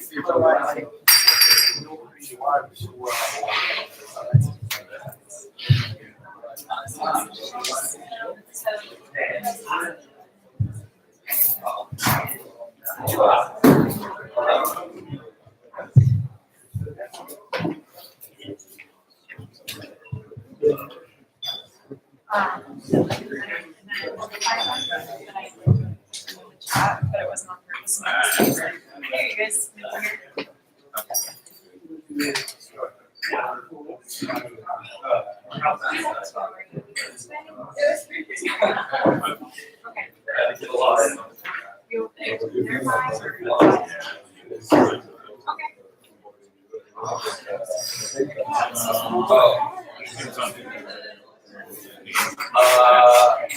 No, I saw it. Yeah, no, I think as much as I mentioned,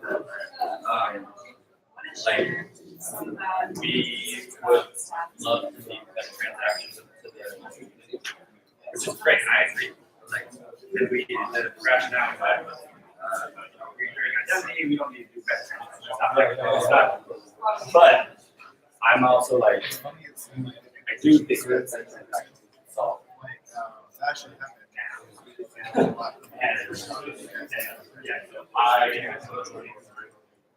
I start bringing up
Yeah, no, it's not.